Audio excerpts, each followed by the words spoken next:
Hello everyone, welcome back to Magnet Brains. My name is CS Payal Popli and जैसे कि आप मेरे पीछे देख ही सकते हैं, टेस्ट पेपर सीरीज के बारे में लिखा हुआ है। जिन स्टूडेंट्स को अभी तक नहीं पता है ये टेस्ट पेपर सीरीज क्या है, उनके लिए मैं बता दूं दैट क्लास 4th से लेके 12th तक हमने हर एक सब्जेक्ट के बनाए हैं टेस्ट पेपर्स।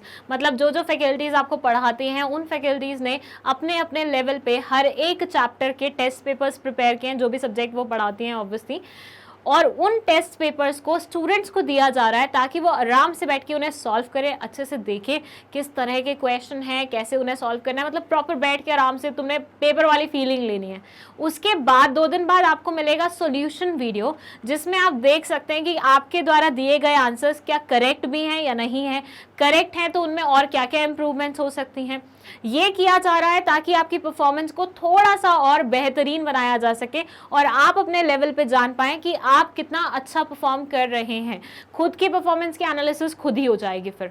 ओके, सो अगर अभी तक आपने ये टेस्ट पेपर्स को फॉलो नहीं किया है तो जल्दी कीजिए। ये आपको मिल जाएंगे PDFs कम्युनिटी पोस्ट पे, एज वेल एज जो भी पुराने चैप्टर की वीडियो होगी उसमें अगले चैप्टर का टेस्ट पेपर मिल जाएगा। फॉर से नेक्स्ट चैप्टर का टेस्ट पेपर आपको इस चैप्टर के वीडियो के नीचे मिल जाएगा। ओके, इस पर्टिकुलर वीडियो में मैं कौन से वाले टेस्ट पेपर बताने वाली हूँ वो देख लीजिए।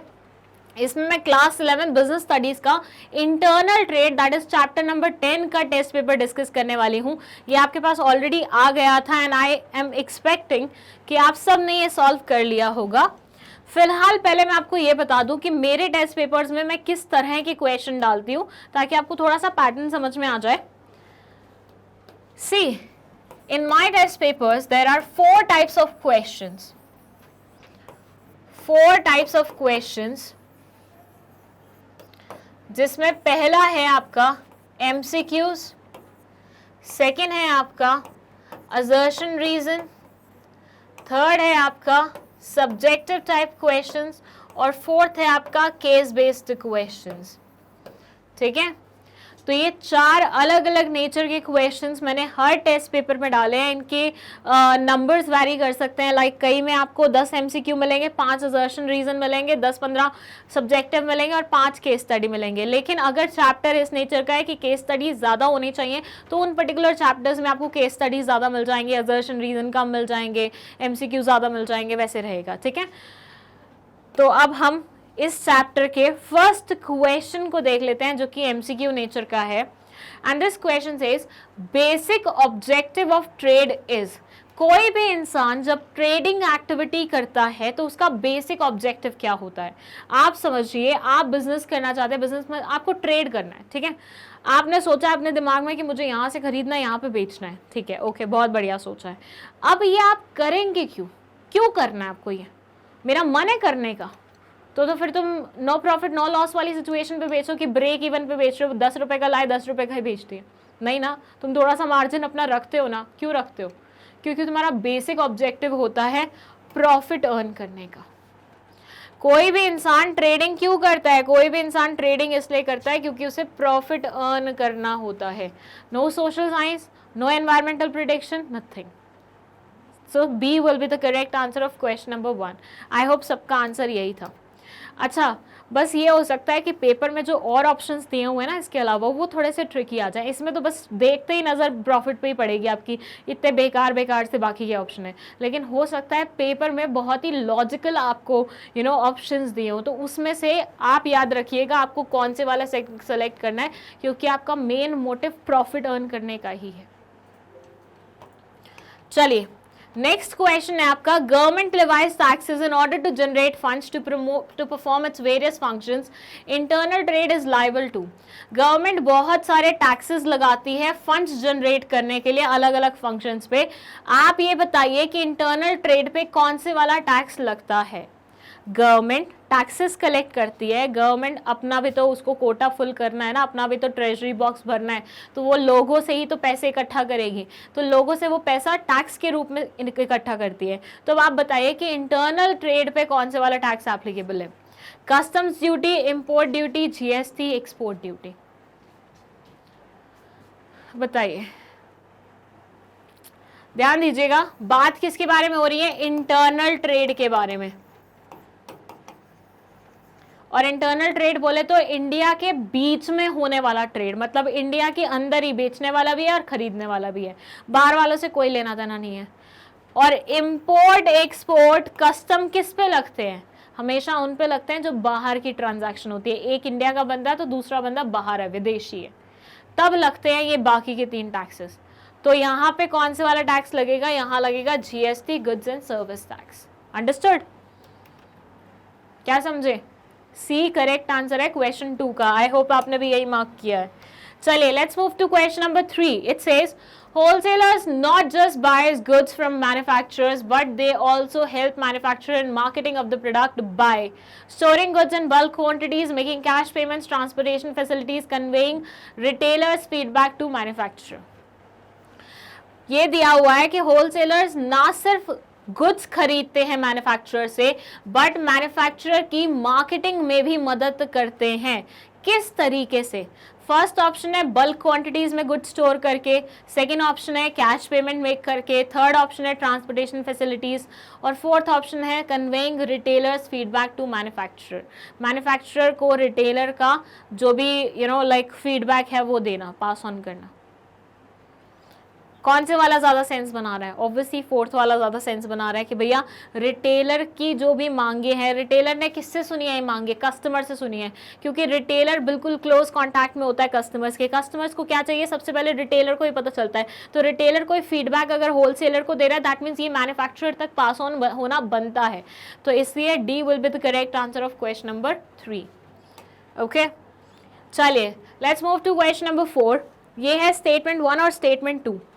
अगेन स्टेटमेंट्स वाले क्वेश्चन आए हैं। अगर अभी तक आपने ये सॉल्व नहीं किया तो मैं बता दूं, ऐसे क्वेश्चंस में 2 स्टेटमेंट्स दी रहती हैं।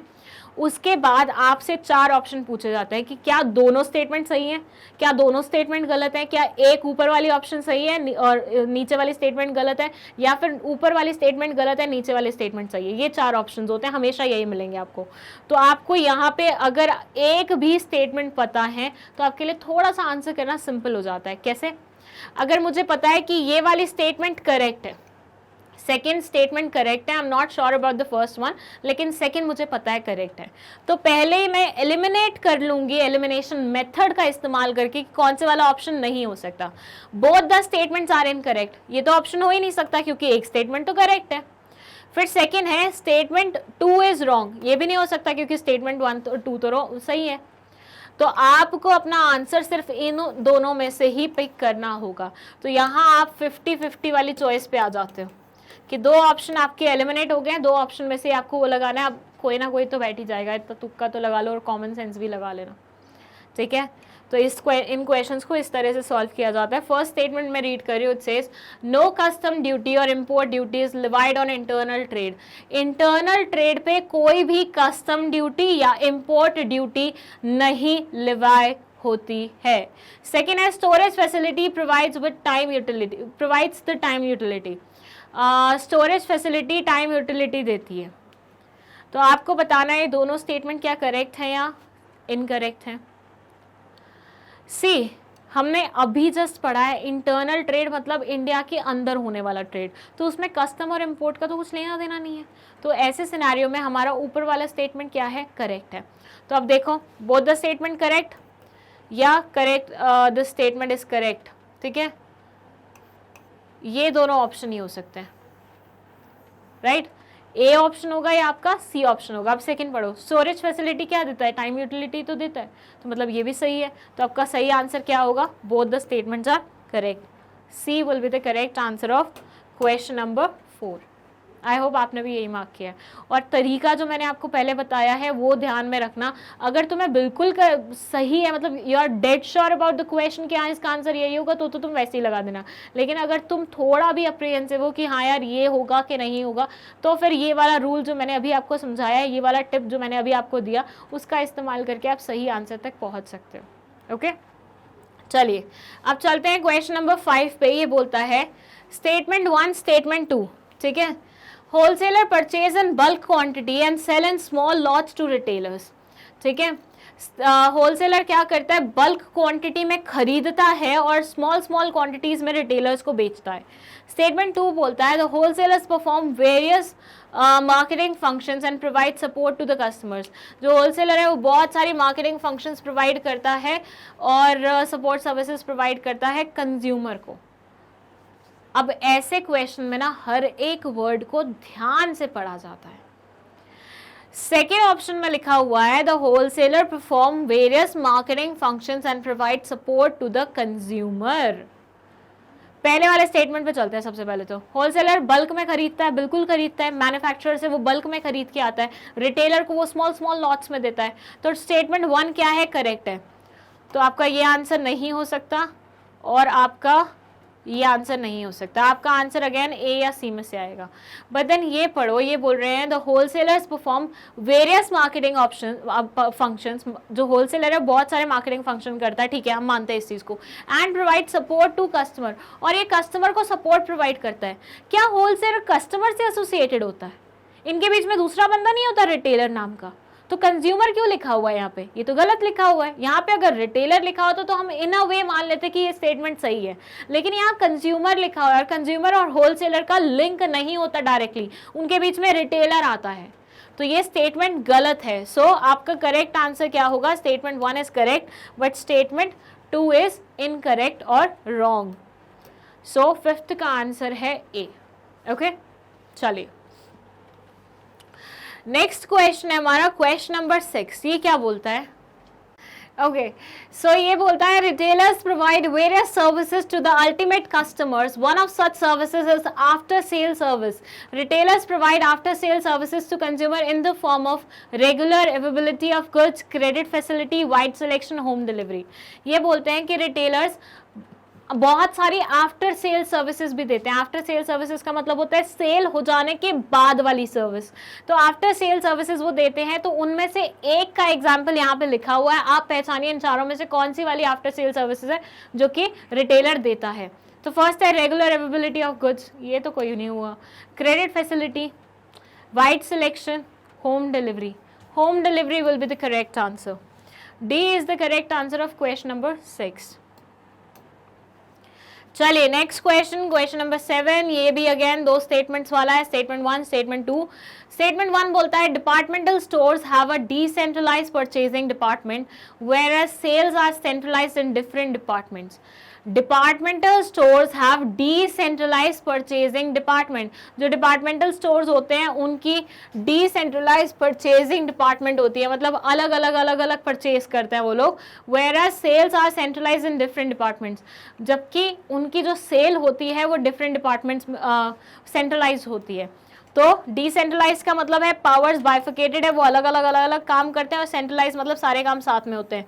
तो परचेज वो ऐसे कर रहे हैं और सेल वो ऐसे कर रहे हैं। What do you think?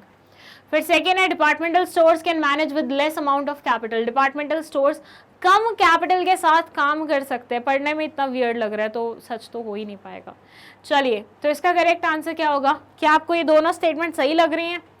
No, both the statements are wrong. दोनों ही स्टेटमेंट गलत है। डिपार्टमेंटल स्टोर्स एस्टेब्लिश करने में ना बहुत पैसे लग जाते हैं, ऐसे कोई हल्की फुल्की बात नहीं होती है, ठीक है? तो ये स्टेटमेंट गलत है। Question number 8। क्वेश्चन नंबर 8 बोलता है statement 1 sales in chain stores are done on cash and credit basis. Statement 2 बोलता है multiple shops normally deal in standardize and branded consumer products. So first क्या है? Sale and chain stores are done on cash and credit basis. जो chain stores होते हैं, मतलब एक खुला फिर दूसरा खुला फिर तीसरा खुला फिर चौथा खुला, उनमें कैश या क्रेडिट पे ही सेल्स होती हैं, जबकि multiple shops normally deal in standardize and branded consumer products. जो मल्टीपल शॉप्स होते हैं वो स्टैंडर्डाइज और ब्रांडेड कंज्यूमर प्रोडक्ट्स में डील करती हैं। Now you have to tell कि इसका करेक्ट आंसर, मतलब आउट ऑफ 4 द ऑप्शंस कौन से वाला ऑप्शन करेक्ट है? दोनों स्टेटमेंट क्या सही है या गलत है? आंसर है statement 2 is correct whereas statement 1 is wrong. ये जो चेन स्टोर्स हैं सिर्फ कैश में डील करते हैं, क्रेडिट में डील नहीं करते। सो फर्स्ट स्टेटमेंट गलत है हमारी, जबकि स्टेटमेंट नंबर 2 हमारी क्या है? करेक्ट है। चलिए Question 9. Apollo Pharmacy has retail outlets running 24 hours a day and 7 days a week. These retail outlets are spread across the country and have centralized purchasing and decentralized sales mechanism for sale of medicines and healthcare related goods to its customers. This type of business outlet is highlighted in this paragraph. Which type of, departmental store, chain store, both A and B, none of the above. Hindi बोलूँ इसकी तो ये बोल रहे हैं Apollo pharmacy has retail outlets running 24 hours a day. जो Apollo pharmacy है उसके रिटेल आउटलेट्स हैं जो कि 24 आवर्स सातों दिन चलते हैं, मतलब पूरा टाइम खुले रहते हैं। These retail outlets are spread across the country. ऐसे रिटेल आउटलेट्स पूरी कंट्री में फैले हुए हैं और इनकी सेंट्रलाइज परचेजिंग रहती है और डिसेंट्रलाइज सेल्स रहती है for sale of medicine and health care. ये ऑब्वियसली नाम से ही समझ में आ रहा है, फार्मेसी है तो मेडिसिन और हेल्थ केयर का सामान प्रोडक्ट्स बेचते हैं। Which type of business outlet is highlighted in this paragraph? कौन से वाली business outlet इस particular paragraph में highlighted है वो आपको बताना है। बहुत ही सिंपल है ये आंसर इज चेन स्टोर्स, क्योंकि उन्होंने मेंशन कर दिया था पूरे इंडिया में फैले हुए हैं, सेंट्रलाइज परचेजिंग होती है, डिसेंट्रलाइज्ड इनकी सेल्स होती है। तो ऐसे में आंसर क्या होगा आपका बी, चेन स्टोर। चलिए क्वेश्चन नंबर 10। क्वेश्चन नंबर 10 बोलता है which of the following is और are example of chain stores? Bata showroom, Domino's, Raymond shop, all of the above. इनमें से कौन से वाला चेन स्टोर का एग्जाम्पल है? बाटा शोरूम हर कहीं मिल जाता है, डोमिनोज हर कहीं मिल जाता है, रेमंड शॉप ठीक है 10 न मतलब जहाँ पे हमारा ऑफिस है वहाँ पे भी एक है, मिल जाता है अप्रॉक्सीमेटली कहीं ना कहीं। ऑल ऑफ द अबव, तो आंसर क्या होगा? All of the above. ये सारे ऐसे हैं जो हर जगह पाए जाते हैं। डोमिनोज ऐसी कोई जगह नहीं है जहाँ पे बचा हुआ है, हर जगह पाया जाता है आज की डेट में। सो 10th का आंसर है डी। चलिए अब हो गए हैं हमारे MCQ यहीं पे ख़त्म। अब हम शुरू करेंगे हमारे असर्शन रीज़न वाले क्वेश्चंस। सबसे पहले तो मैं आपको ये बता दूं कि असर्शन रीज़न वाले क्वेश्चन किस तरह से सॉल्व होते हैं। ओके, सो सबसे पहले तो हम असर्शन रीजन वाले क्वेश्चन किस प्रकार से सॉल्व होते हैं वो देख लेते हैं। यहाँ पे आपको 2 सेंटेंसेस मिलेंगे, एक लिखा होगा असर्शन में, एक लिखा होगा रीजन में। ऐसे क्वेश्चन को देखते ही आपको सबसे पहले ये पता लगाना है कि ये दोनों सेंटेंसेस क्या करेक्ट हैं या फिर इनमें से कोई एक सेंटेंस इनकरेक्ट है। दोनों सेंटेंसेस कभी भी इनकरेक्ट नहीं होंगे, एक सेंटेंस हमेशा करेक्ट होगा, ये मैं आपको पहले से बता के रख रही हूँ। सो आपको बेसिकली ये पता लगाना है कि दोनों सेंटेंसेस करेक्ट हैं।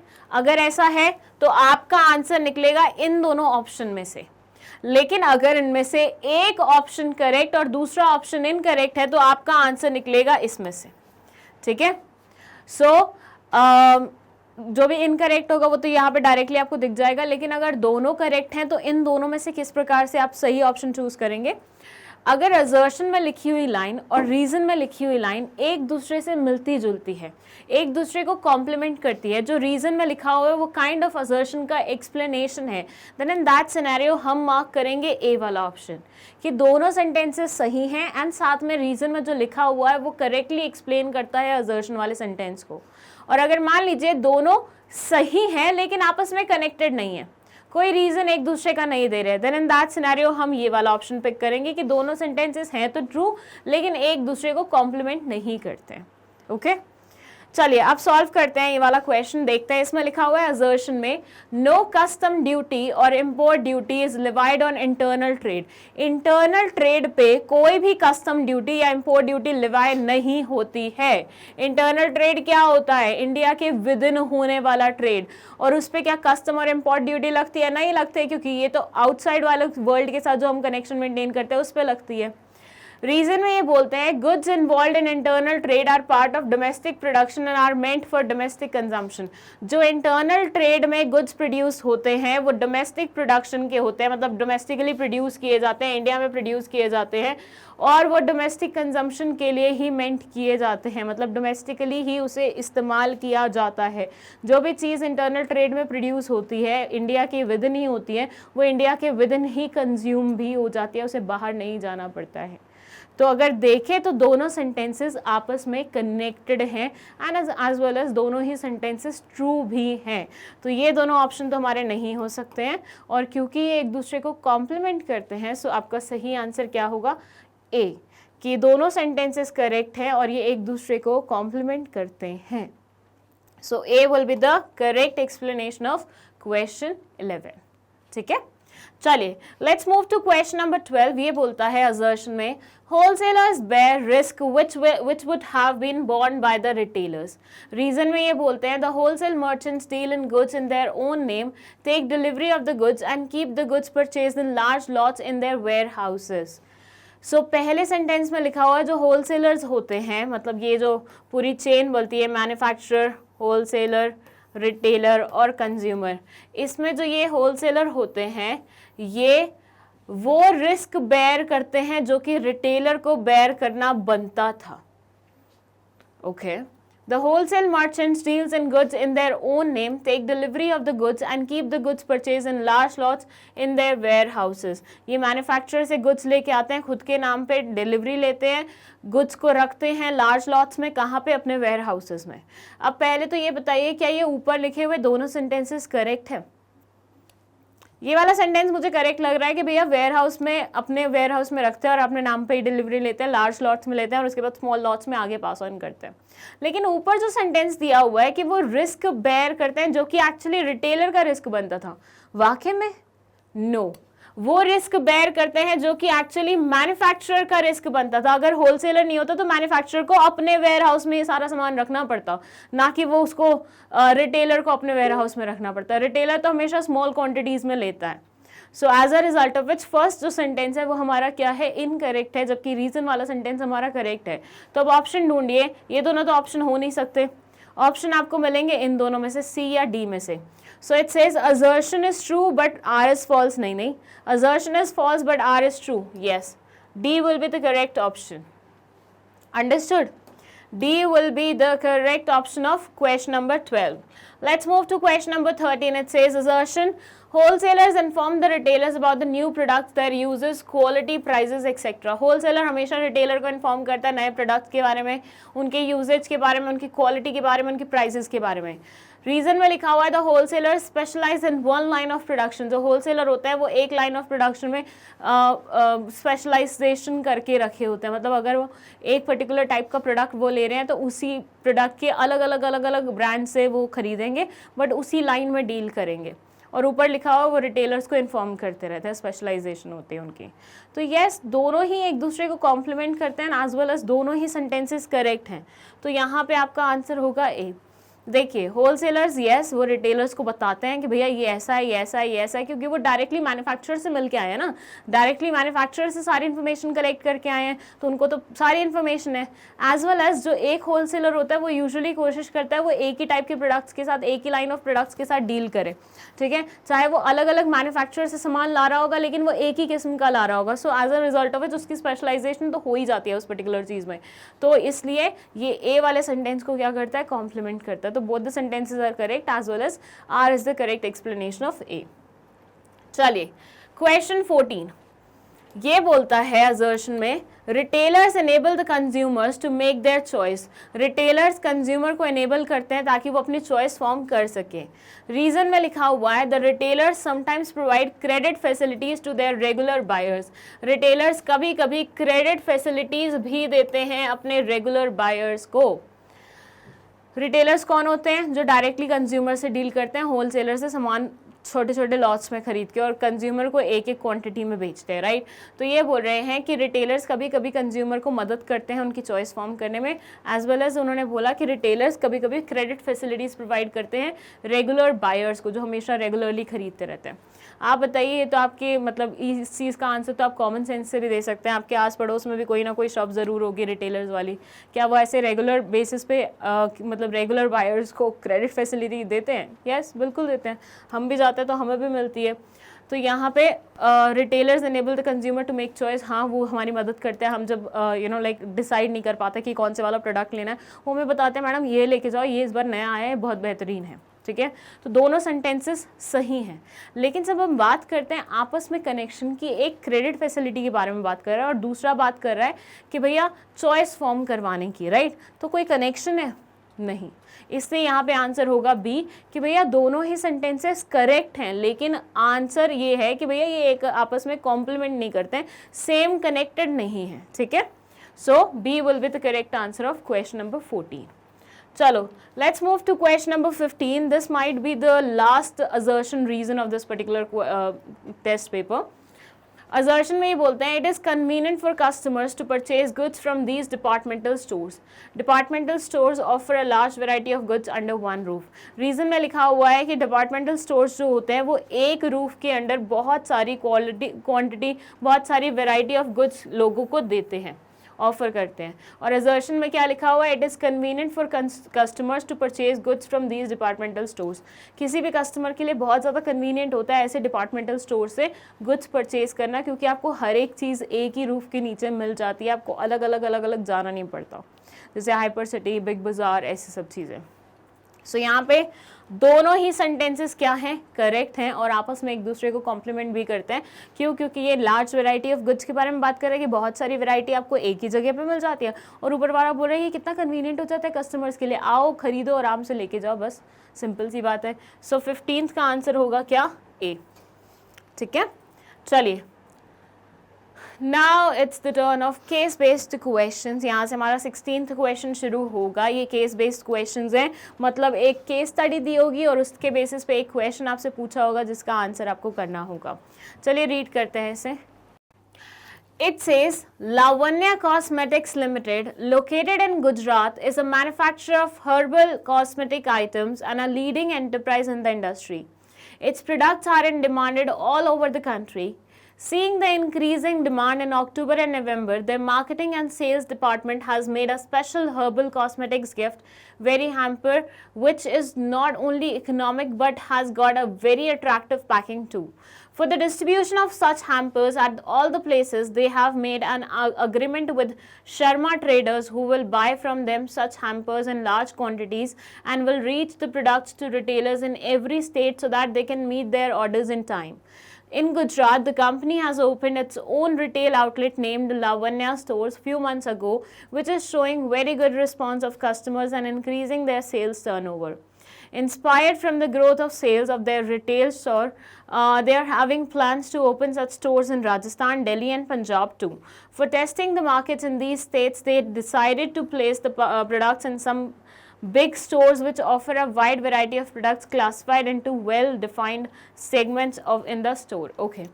हिंदी अगर मैं इसकी करूँ तो ये बोल रहे हैं लावण्या कॉस्मेटिक्स लिमिटेड गुजरात में लोकेटेड है और ये हर्बल कॉस्मेटिक आइटम्स बनाते हैं और एक लीडिंग एंटरप्राइज है इंडस्ट्री में. हम सबको पता है कि भैया कॉस्मेटिक्स को लेकर लड़कियां कितनी ज़्यादा क्रेजी होती हैं और केमिकल कॉस्मेटिक्स से उनकी कहीं ना कहीं स्किन थोड़ी सी वो होती है. तो आजकल हर्बल कॉस्मेटिक का ज़माना आ गया है कि भैया जो भी यूज़ कर रहे हो वो ऐसा करो कि आपकी स्किन के ऊपर कोई इन्फेक्शन ना हो. Its products are in demanded all over the country. पूरी कंट्री में इनके प्रोडक्ट्स की डिमांड है. Seeing the increasing demand in October and November, their marketing and sales department has made a special herbal cosmetic gift hamper. इनकी increasing demand देख के अक्टूबर और नवंबर में इनकी मार्केटिंग और सेल्स डिपार्टमेंट ने स्पेशल एक हैम्पर निकाला है जो कि ना सिर्फ बहुत ही सस्ता है बल्कि अट्रैक्टिव पैकिंग भी है उसकी. For the distribution of such hampers at all the places they had made agreements with Sharma traders. इन्होंने डिस्ट्रीब्यूशन के लिए शर्मा ट्रेडर्स के साथ अग्रीमेंट किया है जो कि इनसे खरीदेंगे और लार्ज क्वांटिटीज़ में हैम्पर्स रिटेलर्स को डिलीवर करेंगे अलग अलग स्टेट्स में ताकि सबके ऑर्डर्स टाइम से पहुंच सके. In Gujarat the company has open its own retail outlet. Gujarat में इन्होंने लावण्या स्टोर्स करके खुद की एक आउटलेट खोल ली है कुछ महीने पहले और काफ़ी अच्छा रिस्पांस मिल रहा है और इनका सेल्स टर्नओवर भी काफ़ी अच्छा है. Inspired from growth of sales, क्योंकि इनकी इतनी अच्छी सेल्स हो रही है तो इन्होंने राजस्थान, दिल्ली, पंजाब हर जगह स्टोर्स खोलने के बारे में सोच लिया. For testing the markets in these states they decided to place the products in some big stores which offer a wide variety of products. इन्होंने साथ में ये भी डिसाइड किया कि बड़े बड़े स्टोर्स में अपने प्रोडक्ट्स को रखेंगे. सो इन शॉर्ट क्या है, लावण्या लिमिटेड करके कोई कंपनी है जो कि कॉस्मेटिक्स बनाती है लेकिन कौन से वाले, हर्बल वाले. और इन्होंने देखा कि इनकी डिमांड इतनी बढ़िया है, मतलब इनकी डिमांड इतनी हाई जा रही है, तो इन्होंने प्लान किया कि हम हैम्पर्स भेजते हैं जो कि सस्ते भी पड़ेंगे और पैकिंग भी बहुत बढ़िया रहेगी।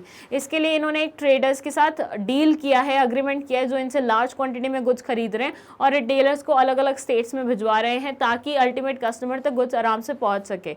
साथ ही साथ इन्होंने गुजरात में ही एक आउटलेट खोल लिया, और जहाँ पे बहुत अच्छी सेल हो रही है, जहाँ पे इनका बहुत नाम हो रहा है, तो इन्होंने अब डिसाइड किया है कि राजस्थान, दिल्ली और पंजाब जैसे एरियाज में भी ये क्या करेंगे, अपने स्टोर्स खोलेंगे। टेस्ट करने के लिए अलग अलग स्टेट्स में मार्केट में इनके प्रोडक्ट की डिमांड, इन्होंने बिग सिटीज़ में, बिग स्टोर्स में अपने प्रोडक्ट्स को रखा है और देख रहे हैं फाइनली कि कितना इनका डिमांड आता है। नाउ okay, आधा बचा हुआ है। It says with the success in these markets, the management decided to open more stores. Management ने decide किया है कुछ और stores खोलने का। They are planning to establish the system in such a way that the prices of the goods are fixed and sales are made on cash basis. इन्होंने decide किया है कि goods कि जो प्राइजेस हैं वो फिक्स रखे जाएंगे और कैश बेसिस पे ही सेल होगी। Daily sales are to be deposited in the local bank account, जो भी डेली सेल्स होंगी वो लोकल बैंक अकाउंट में डिपॉजिट होंगी। And the details to this regard will be send to the head office, और इसकी detail head office में भेजी जाएगी। However the company face an unprecedented problem that the employees working in these stores work on the instructions of the head office and do not stand to the benefit in any way by sales made by them. This affects their performance. जो employees है ना वो सारे liable होते हैं, वो instructions follow करते हैं हेड ऑफिस की, लेकिन उनको ऐसा कोई मतलब बेनिफिट नहीं होता, जिसकी वजह से उनकी परफॉर्मेंस इन्फ्लुएंस हो रही है। ठीक है, now the question which is related to this particular case study is this: in Gujarat the company has open its own retail outlet, tell नहीं है, रिटेल आउटलेट है, few months ago, which is showing a very good response of customers and increasing their sales turnover. Inspired from the growth of sales of their retail store, they are having plans to open such stores in Rajasthan, Punjab and Delhi. Identify the type of fixed retail shop mentioned here.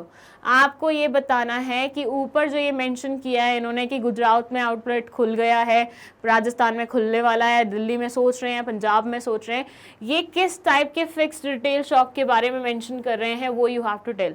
Market traders, multiple shops, departmental stores, general stores. बताइए। Already Gujarat में है, राजस्थान में दे are planning, Punjab में दे are planning, Delhi में दे are planning. इतनी सारी जगह ये खोलने के बारे में सोच रहे हैं अपने स्टोर्स। ये किस तरह के स्टोर्स होंगे? The answer is multiple shops, मतलब जो बहुत सारी जगहों पे होती हैं, सेम नेचर की होती हैं, मल्टीपल शॉप्स। सो 16th का आंसर है B. Now it's turn of question number 17। ये बोल रहे हैं they are planning to establish the system in which such a way that the prices of the goods are fixed and sales are made on cash basis. Daily sales are to be deposited in a local bank account and details to this regard will be send to the head office. Identify the feature of such stores. आपको identify करना है वो feature, मतलब इन stores का feature. ठीक है, central location, provision of services, centralize control, corporate status. सारी की सारी सेल्स इकट्ठी हेड ऑफिस भिजवाई जाएंगी, लोकल बैंक अकाउंट में डाल के इन्फॉर्मेशन हेड ऑफिस भिजवाई जाएगी और कैश बेसिस पे होगी और फिक्स्ड रहेंगी। ये इंस्ट्रक्शन मिली है ऊपर से, मतलब यहाँ पे किस नेचर का कंट्रोल है that you have to tell, जो कि बहुत ईजिली आप बता सकते हैं कि सेंट्रलाइज नेचर का कंट्रोल है। इसका एक नेगेटिव पॉइंट भी मेंशन था वहाँ पे, राइट। तो यहाँ पे सारी जो भी इंस्ट्रक्शंस हैं, सारी चीज़ें कहाँ से आ रही हैं? हेड ऑफिस से आ रही हैं। मतलब हेड ऑफिस सारी डिसीजन मेकिंग कर रहा है, किसी और को भी कुछ भी डिसाइड करने की कोई परमिशन नहीं है। तो पूरी की पूरी पावर क्या है? कंसोलिडेटेड है। किसके हाथ में? सेंट्रलाइज्ड यूनिट के हाथ में। तो सेंट्रलाइज कंट्रोल होगा यहाँ पे। चलिए let's move to next question. ये अगेन एक आपका सेकंड केस बेस्ड क्वेश्चन आ गया है, इसे पढ़ते हैं क्या बोल। Okay, so ये है Footwear Limited, located in Mumbai, manufactures shoes. It imports raw materials from Italy and dyes from Japan. The design, quality and durability of the shoes manufactured by its company has made it #1 company in that area. Now the company wishes to sell its product in all the states of India as well as international markets. The marketing managers advised to strengthen the distribution channel by appointing more wholesalers for each area. But one of the board of directors was of the view that if they sell the product directly to retailers, they will be able to get competitive prices for their products, which will result in increased sales turnover and eventually the profits. The promoters of the company have come up with a different proposition. They believe that the company should open its own stores in different parts of the country. After a lot of discussion, it was decided to go ahead with the board of directors' proposal that they should sell the products directly to retailers. They also believe that the retailers will provide important information about the arrival of the products to the customers by arranging effective display of products. Okay so footwear limited जो कि मुंबई में located है, वो manufacture करती है shoes. ये raw materials बुलवाते हैं Italy से और डाइज बुलवाते हैं जापान से. The design, quality and durability of the shoes manufactured by this company has made it number 1 company in that area. इनकी डिज़ाइन, क्वालिटी और ड्यूरेबिलिटी इतनी सही होती है कि इनको नंबर 1 वो बना दिया है पूरी कंट्री का shoe manufacturer. Now the company wishes to sell its product in all the states of India. अब ये चाहते हैं कि पूरे इंडिया में इनके प्रोडक्ट्स बिके, हर एक स्टेट में इनके प्रोडक्ट्स बिके, as well as international market में भी इनके प्रोडक्ट्स बिके. The marketing managers advise to strengthen the distribution channel by appointing more wholesalers for each area. जो मार्केटिंग मैनेजर है उसने ये एडवाइस किया है कि हमें डिस्ट्रीब्यूशन चैनल को थोड़ा सा स्ट्रेंथन करना चाहिए, जिसके लिए हमें होलसेलर्स और ज़्यादा इकट्ठे करने चाहिए. But one of the board of directors, लेकिन एक बोर्ड ऑफ डायरेक्टर का ऐसा मानना है कि इन सब प्रोडक्ट्स को हमें डायरेक्टली रिटेलर्स को बेचना चाहिए ताकि कॉम्पिटिटिव प्राइसेस पे इनके प्रोडक्ट्स बिके. अब देखो, होलसेलर बीच में आएगा, वो अपना मार्जिन रखेगा, फिर रिटेलर आएगा, वो अपना मार्जिन रखेगा, तो अल्टीमेटली कस्टमर को कोई भी प्रोडक्ट बहुत महंगा मिलेगा ना. ये चाहते हैं कि इनको कॉम्पिटिटिव प्राइजेस ऑफर करने को मिले कस्टमर्स को, मतलब ये सस्ते सस्ते अमाउंट में कस्टमर्स को अच्छा चीज़ दे पाए, जिससे कस्टमर भी खुश रहे. At the same time competitors के प्राइजेस उसे काफ़ी महंगे लगे इनके प्रोडक्ट्स के कंपैरिजन में. इसलिए इस बोर्ड ऑफ डायरेक्टर ने ये पर्टिकुलर चीज़ सजेस्ट की है. इससे सेल्स टर्नओवर बढ़ेगा और इवेंचुअली प्रॉफिट्स भी इंक्रीज होंगे. The promoters of the company have come up with a different proposition. जो प्रमोटर्स हैं कंपनी के, वो अलग प्रोपोजिशन लेके आए हैं. They believe that the company should open its own stores in different parts of the country. इनका ये मानना है कि कंपनी को अपने स्टोर्स खोलने चाहिए. कितना ज़्यादा इंफ्रास्ट्रक्चर का खर्चा हो जाएगा, पता नहीं ऐसा क्यों बोल रहे हैं. एनीवेज, ये चाह रहे हैं कि अलग अलग पार्ट्स में कंट्री के ये अपने खुद के स्टोर्स खोले. ठीक है. After a lot of discussion, it was decided to go ahead with the board of directors proposal. बहुत डिस्कशन के बाद ये डिसाइड हुआ कि बोर्ड ऑफ डायरेक्टर्स जो बोल रहा था वो ज़्यादा सही था और डायरेक्टली हमें रिटेलर्स को अपने प्रोडक्ट्स भेजने चाहिए. और काफ़ी हद तक ये इसमें भी मदद करेगा कि रिटेलर्स कस्टमर्स को इन्फॉर्मेशन प्रोवाइड कर पाएगा नए नए प्रोडक्ट्स के बारे में डिस्प्ले पे लगा के. ऑब्वियसली रिटेलर्स यही करते हैं, डिस्प्ले पे लगा देते तो लोग बाग उनके यहाँ पे तो आते जाते वो देखते रहते हैं. अच्छा, कल ना मैं एक चीज़ पढ़ रही थी, इंस्टाग्राम पे ही पढ़ रही थी कि how Domino's and pizza hut like they started their venture in India. ठीक है. और क्यों आज डोमिनोज ज़्यादा सक्सेसफुल है इन कंपैरिजन टू पिज़्ज़ा हट. मैं आपको कुछ रीजंस बताऊंगी. सी, टेस्ट ये सब तो चलो ठीक है, अपनी बात है, लेकिन जो सबसे बड़ा पॉइंट मुझे वहाँ पे लगा डिफरेंस का, जहाँ पे ये प्रूव होता है कि डोमिनोज क्यों इतना फ्लरिश कर पा रहा है इन कंपैरिजन टू पिज़्ज़ा हट, वो ये था कि पिज़्ज़ा हट का मानना है कि आप डाइन इन के लिए आए, मतलब आप यहाँ आएँ, यहाँ बैठ के खाएँ, इंजॉय करें और उसके बाद चले जाएँ. ठीक है. वेयरएज डोमिनोज का मानना है आप हमसे ऑर्डर कीजिए, खाइए जहाँ मर्जी, मतलब हम आपको डिलीवरी देंगे, हम इतना ज़्यादा खर्चा नहीं करेंगे कि तुम यहाँ पे आओ, यहाँ पे आराम से शांति से खाओ. नहीं, हम बोलते हैं तुम आओ, अपना पार्सल उठाओ, लेके चले जाओ, जहाँ मर्जी बैठ के खाओ. ठीक है. तो इसमें क्या डिफरेंस आया एग्जैक्टली वो समझना, पीछे की बात समझना. पिज़्ज़ा हट ने क्योंकि एक डाइन इन का कॉन्सेप्ट लेके आए तो उन्होंने इंफ्रास्ट्रक्चर भी वैसा बनाया. उन्होंने इंफ्रास्ट्रक्चर पे बहुत ज़्यादा खर्चा किया. अब एक बार तो खर्चा हो जाता है इंफ्रास्ट्रक्चर पे, उसके बाद उसकी मेंटेनेंस का खर्चा रेगुलरली चलता रहता है, इलेक्ट्रिसिटी का खर्चा हमेशा चलता रहता है. ऐसा तो है नहीं ना कि अगर पिज़्ज़ा हट में कोई भी कस्टमर नहीं बैठा होगा तो वो सारी लाइटें वाइटें ऑफ कर देंगे. लाइटें तो उन्हें पूरे दिन चलानी पड़ेंगी. लाइक हमारे यहाँ पे एक मॉल है, DB मॉल, वहाँ पे जो पिज़्ज़ा हट है उसमें बहुत कम लोग होते हैं. ठीक है, लेकिन स्टिल लाइट्स उनकी हमेशा ऑन होती हैं, उनका नॉर्मल मेंटेनेंस, उनके लेबर मतलब इनके जो भी काम करने वाले हैं, वेटर्स वगैरह, शेफ वगैरह, वो सारे के सारे तो आते हैं डेली बेसिस पे।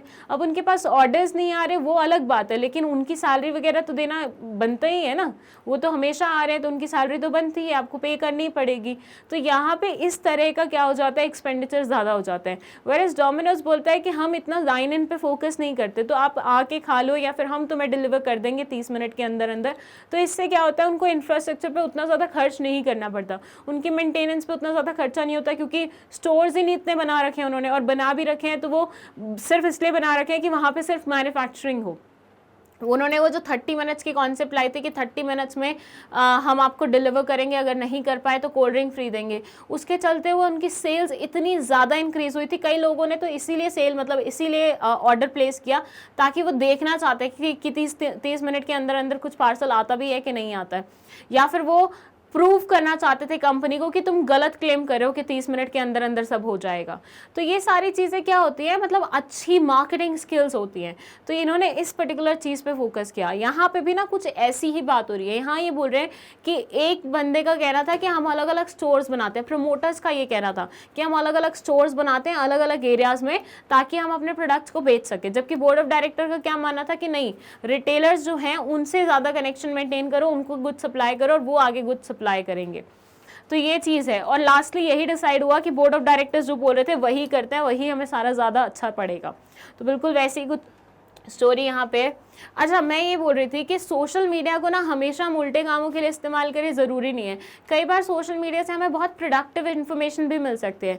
तो ऐसे कुछ पेजेस फॉलो करो जो कि आपको इन्फॉर्मेशन दे। आपको जैसे मैंने कुछ फॉलो किए हुए हैं मार्केटिंग के बारे में या फिर इन सब चीज़ों के बारे में रहता है, तो उसमें इतनी अच्छी अच्छी न्यूज़ होते हैं। और ऐसा नहीं है, मतलब थोड़ा बहुत चेक करके करना, क्योंकि आजकल फर्जीवाड़ा बहुत होता है कि मतलब गलत न्यूज़ को भी प्रमोट करने लग जाते हैं। बट कुछ ऐसे ऑथेंटिक पेजेस ढूंढना जिनके पास एक्चुअली नॉलेजेबल स्टफ हो, वहाँ से आप अपनी नॉलेज भी बढ़ा सकते हैं सिर्फ स्क्रॉलिंग कर करके। ठीक है, फर्स्ट क्वेश्चन जो यहाँ पे पूछा हुआ है वो ये है, which of the following is incorrect regarding the services provided by retailers to the consumer? Provide after sale services, offer wide selection of goods, provide credit facilities to regular buyers, none of the above.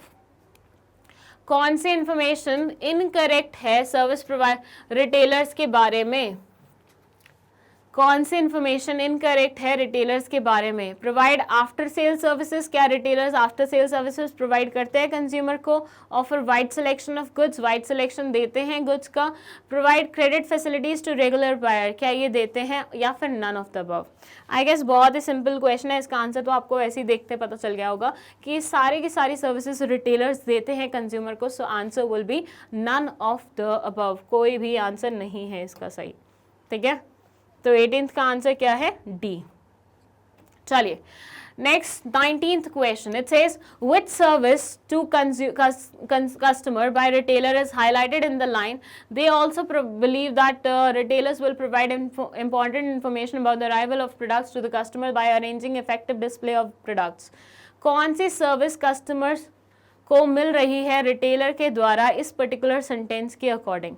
Regular availability of products, new products information, convenience in buying और wide selection. Again ये भी बहुत ज़्यादा simple question है, पढ़ते ही आपको समझ में आ जाएगा। That is new products information. वहाँ पे अगर आपने केस स्टडी अच्छे से पढ़ी होगी, वहाँ पे भी मेंशन था कि रिटेलर नए प्रोडक्ट्स की इन्फॉर्मेशन भी पास ऑन कर सकता है। तो ये तो डायरेक्ट क्वेश्चन था, एक्सक्यूज मी, ये तो डायरेक्ट क्वेश्चन था, तो B will be the correct answer. Okay, so यहाँ पे हमारे केस बेस्ड क्वेश्चंस ख़त्म होते हैं और यहाँ से हमारे सब्जेक्टिव क्वेश्चन स्टार्ट हो रहे हैं। हमने एमसीक्यू फिनिश कर लिया, हमने असर्शन रीजन फिनिश कर लिया, हमने केस बेस्ड क्वेश्चंस फिनिश कर लिए। नाउ 20th क्वेश्चन से हमारे सब्जेक्टिव क्वेश्चन स्टार्ट हो रहे हैं, जिसमें फर्स्ट क्वेश्चन हमारा ऑब्वियसली चैप्टर से रिलेटेड है, which is explain the concept of internal trade along with its की फीचर्स। आपको इंटरनल ट्रेड के कॉन्सेप्ट को अच्छे से एक्सप्लेन करना है इसके की फीचर्स को इंक्लूड करके। It says When buying and selling of goods and services take place within a country, it is referred to as internal trade. Some of the important features of internal trade are as follows. देखो सबसे पहले तो बात सुनना, अगर 1 number का question है तो ऐसे लिख देना आंसर, 2 नंबर का क्वेश्चन है तो इसमें थोड़ा सा ऐड कर देना, अगर 3 नंबर का क्वेश्चन है तो ये आंसर इनकम्प्लीट माना जाएगा, आपको थोड़ा सा एलाबोरेट करना पड़ेगा। और अगर सेम क्वेश्चन 4 या 6 नंबर का आ जाता है तो आपको अपनी एलाबोरेशन और ज़्यादा बड़ी करनी पड़ेगी, ठीक है। तो अपने मार्क्स के अकॉर्डिंग ही आंसर लिखिएगा। ये बोलते हैं कि जब बाइंग और selling with in a nation होती है, मतलब खरीदा और बेचा एक ही नेशन के अंदर जाता है, उसे हम बोलते हैं इंटरनल ट्रेड। वही प्रोड्यूस हुआ और वही कंज्यूम हो रहा है, ये भी लाइन आप लिख सकते हैं। The goods which are produced within a nation and are consumed in that particular nation only, that is called internal trade. Buying और सेलिंग हो रही है गुड्स एंड सर्विसेज की। अच्छा, एक और चीज़, यहाँ पे कई बच्चे सिर्फ गुड्स लिखते हैं तो आपको सर्विसेज भी मेंशन करनी है साथ में, क्योंकि नाउ अडेज एवरीवेयर जहाँ पे पहले गुड्स लिखा जाता था वहाँ पे सर्विसेज भी ऐड होती हैं।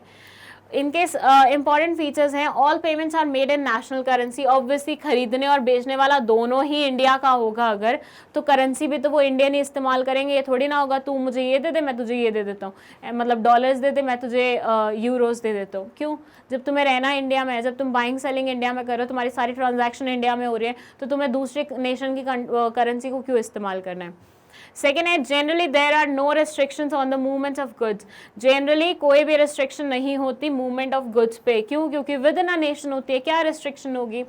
Several alternative modes of transport are available for carrying goods. बहुत अलग अलग तरह के मोड्स अवेलेबल हैं ट्रांसपोर्टेशन के गुड्स को कैरी कराने के लिए। क्योंकि विद इन अ नेशन है तो कोई दिक्कत नहीं है, आपको ट्रेन से भेजना है ट्रेन से भेजें, आपको ट्रक से भेजना है आप ट्रक से भेजें, आपको किसी और चीज़ से भेजना है उससे भेजिए।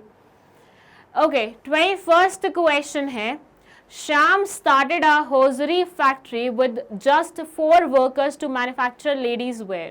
The firm tasted success in business and installed new machines and hired more workers and engaged supervisors. Though his business was expanding, he was able to manage the marketing part of the business. He sold directly to customers and also to retailers in his city. About 6 months back, Sham admitted 2 partners in their business to expand the business further. Both the partners contributed capital of 40 lakh each. Fresh funds were used to acquire advanced machines and purchase raw materials and other inputs. The production has increased 5 times, but difficulties are being faced in marketing of finished products. The new partners want appointment of wholesalers to distribute the products, though Sham is not in favor of this idea. What marketing options are available with the firm? Should wholesalers be appointed to sell the products? Why? चलिए हिंदी बताऊं अगर मैं आपको इसकी, तो ये बोलते हैं शाम ने होजरी फैक्ट्री स्टार्ट की है सिर्फ 4 वर्कर्स के साथ जो कि लेडीज वेयर मैन्युफैक्चर करते हैं। The firm tested success in business, firm ने सक्सेस पाई अपने बिजनेस में और न्यू मशीनरी और ज़्यादा लेबर हायर की है, साथ में एक सुपरवाइज़र भी रखा है। दो हिज बिजनेस वॉज एक्सपेंडिंग, चाहे उसका बिजनेस एक्सपैंड कर रहा था, he was able to manage the marketing part of the business, वो फिर भी अपना बिजनेस का मार्केटिंग पार्ट खुद ही मैनेज कर रहा था। He sold directly to customer, ये डायरेक्टली कस्टमर को बेचने वाला काम कर रहा था और कुछ कुछ रिटेलर्स को कुछ कुछ सिटीज़ में। 6 महीने पहले शाम admitted 2 partners into his business, उसने 2 नए पार्टनर्स अपने बिजनेस में लाए ताकि वो बिजनेस को और ज़्यादा एक्सपैंड कर सकें। Both the partners contributed capital of 40 lakh each, दोनों ने ही 40 लाख इन्वेस्ट किया। Fresh funds were use to acquire advance machinery, fresh funds का इस्तेमाल हुआ एडवांस मशीनरी को एक्वायर करने में और रॉ मटेरियल्स परचेज करने में और इनपुट्स परचेज करने में। The production has increase 5 times, production 5 time बढ़ गई, but difficulties are being faced in marketing of finish products, but marketing में बहुत ज़्यादा डिफिकल्टी जा रही थी। The new partners want appointment of wholesalers, जो नए पार्टनर्स हैं वो होलसेलर्स अपॉइंट करना चाहते हैं ताकि डिस्ट्रीब्यूशन आराम से हो जाए, लेकिन शाम इस पर्टिकुलर आइडिया के फेवर में नहीं है। अब आपको बताना है what marketing options are available with the firm, firm के पास मार्केटिंग ऑप्शन कौन कौन से हैं। Should wholesalers be appointed to sell the products, क्या होलसेलर्स को अपॉइंट करना चाहिए प्रोडक्ट्स को सेल करने के लिए।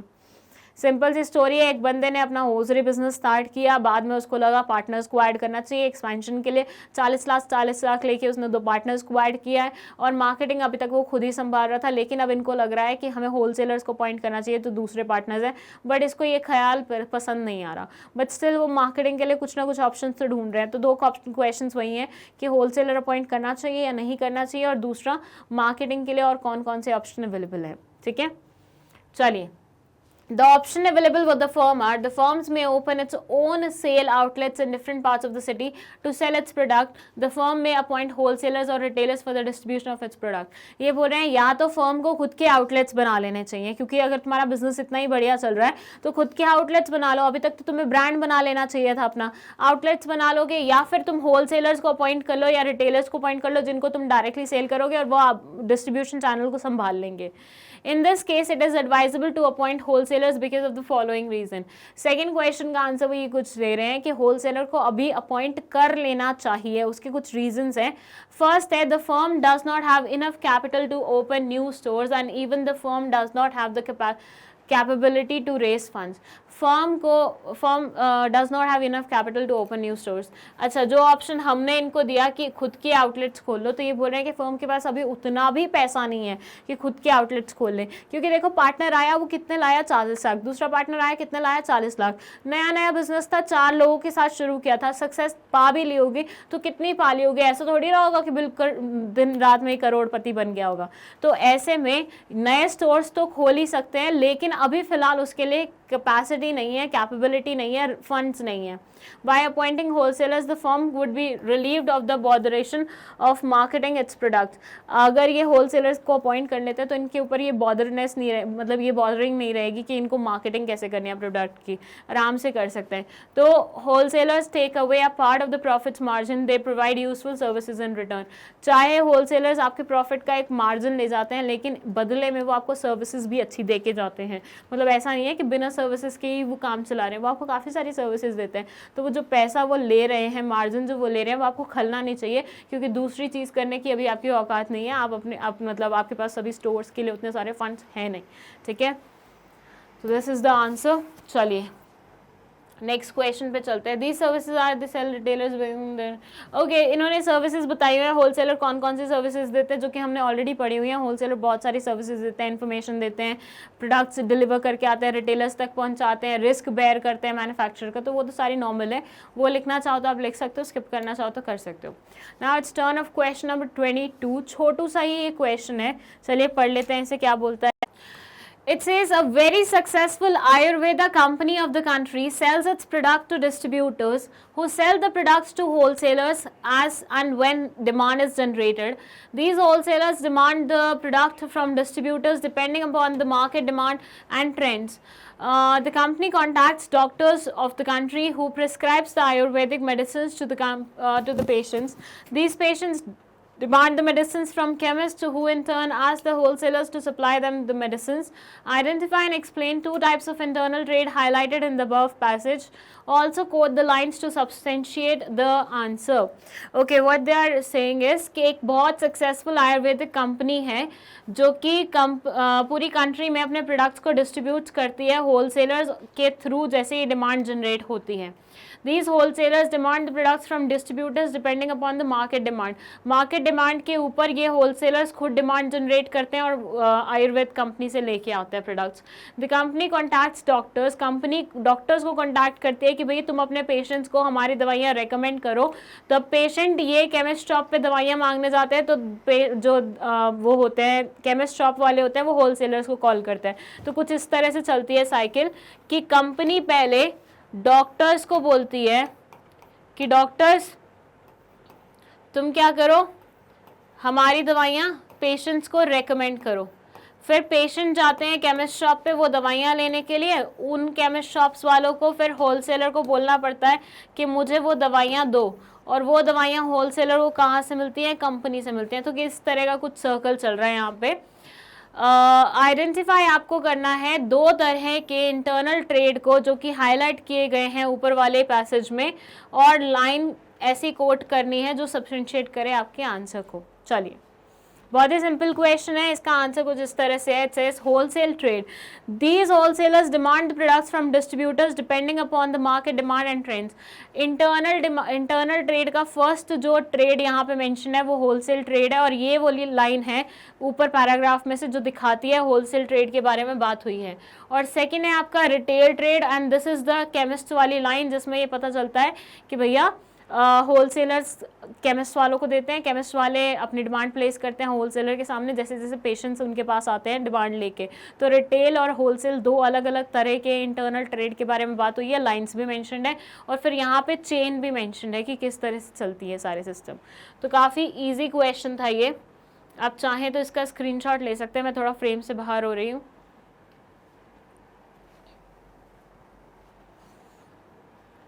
चलिए Question 20. It says Bhargav Enterprises is a wholesaler outlet in East Delhi. This outlet deals with products from personal care segment ranging from perfumes to talcum powders to shaving creams, so on and so forth. BE advertises the products through banners and activities in nearby areas to increase the demand of the products. Since the outlet is in operation for many years now, it has cordial relations with the retailers, and therefore the trusted outlets are not built on immediate cash basis, which help them to work on with low capital.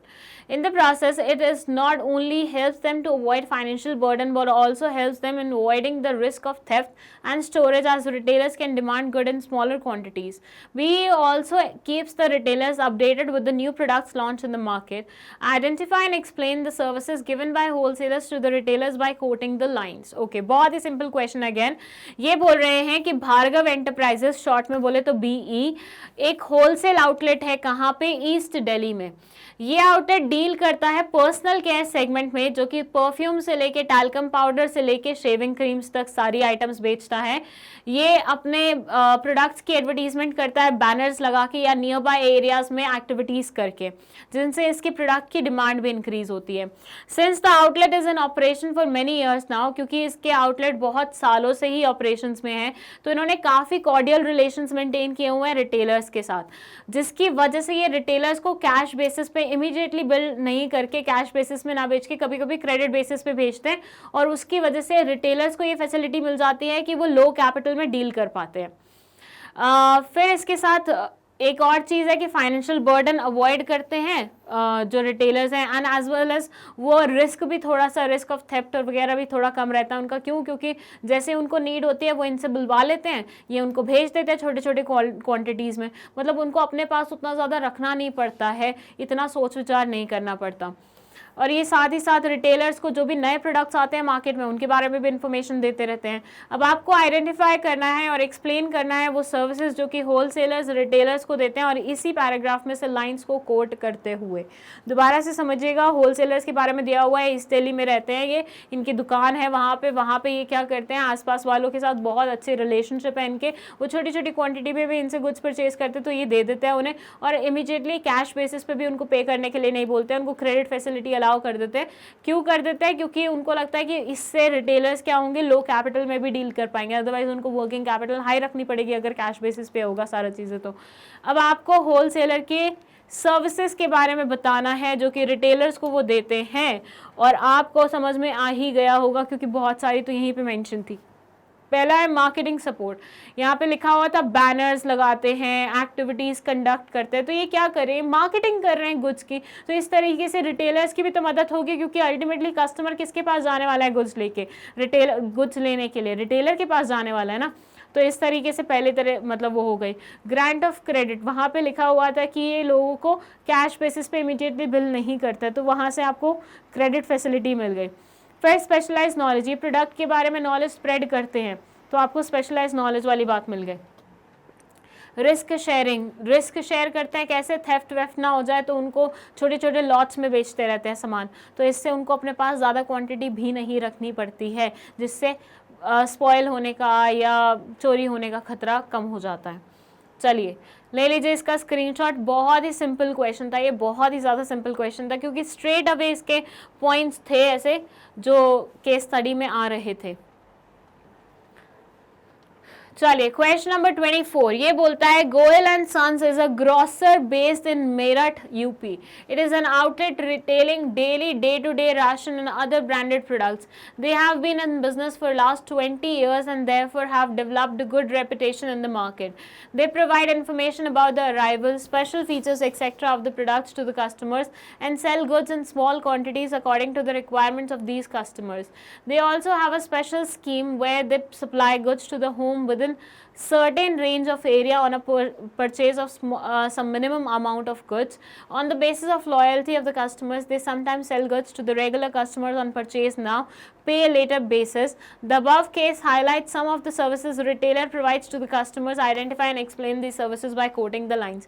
जिस प्रकार से हमने पुराना वाला question किया जिसमें हम wholesalers की सर्विसेज बता रहे थे रिटेलर्स को जो देते हैं, वैसे ही यहाँ पे हमें रिटेलर्स कौन कौन सी सर्विसेज कस्टमर्स को देते हैं उसके बारे में बात करनी है. अगेन ये भी बहुत सिंपल है, आप हर एक लाइन को ध्यान से पढ़िएगा क्योंकि हर एक लाइन से आपको कोई ना कोई सर्विस के बारे में पता चलेगा. ये बोल रहे हैं गोयल और सन्स ग्रोसर हैं मेरठ में और ये आउटलेट चला रहे हैं जो कि डे टू डे राशन रखता है अपने पास और ब्रांडेड प्रोडक्ट्स भी रखता है. They have been in business for last 20 years. ये पिछले 20 साल से इस बिजनेस में है और अच्छी खासी रेपुटेशन इन्होंने डेवलप करी है मार्केट में. They provide information about the arrival. ये कोई भी नया प्रोडक्ट आता है तो उसके बारे में इन्फॉर्मेशन प्रोवाइड करते हैं. Special feature etcetera of the product. Special features बताते हैं प्रोडक्ट्स के और ये छोटी छोटी क्वांटिटीज़ में बेचते हैं according to the customers requirement. They also have special scheme where they supply goods. ये कई लोगों को तो होम डिलीवरी भी देते हैं. बस ये होता है कि होम डिलीवरी ये कुछ एरिया तक देते हैं, मतलब यूँ तो है नहीं कि भाई तुम्हारी शॉप यहाँ पे और होम डिलीवरी वाला इंसान 2 दिन वाले डिस्टेंस पे तुमसे बैठा हुआ है, नहीं ना, आसपास वाले एरियाज़ को ये होम डिलीवरी दी जाएंगी. तो कुछ एरिया इन्होंने सेट किया हुआ है कि विदिन 2 किलोमीटर्स हम तुम्हें डिलीवर करेंगे goods and at the same time कुछ मिनिमम ऑर्डर का आपको सामान प्लेस करना पड़ेगा. ये नहीं होगा कि 10 रुपए का सामान मंगवा रहे हो और 3 किलोमीटर ये गाड़ी फूक के जा रहा है तुम्हारे पास 10 रुपए का सामान देने के लिए. ठीक है, उसके बाद ये बोल रहे हैं कई बार ये रेगुलर कस्टमर्स को सामान उधारी पे भी दे देते हैं कि परचेज अभी कर लो, पे बाद में कर देना. अब इससे आपको बताना है सर्विसेज कौन कौन सी हैं. बहुत सारी पता चली गई होंगी. न्यू प्रोडक्ट इन्फॉर्मेशन, नए प्रोडक्ट्स की इन्फॉर्मेशन सप्लाई करते हैं. Convenience in buying, cell goods in small quantities, छोटे छोटे अमाउंट में छोटी छोटी क्वांटिटीज में गुड्स सेल करते हैं. After sale services, home delivery दे के आते हैं. Provide credit facilities, purchase now pay letter.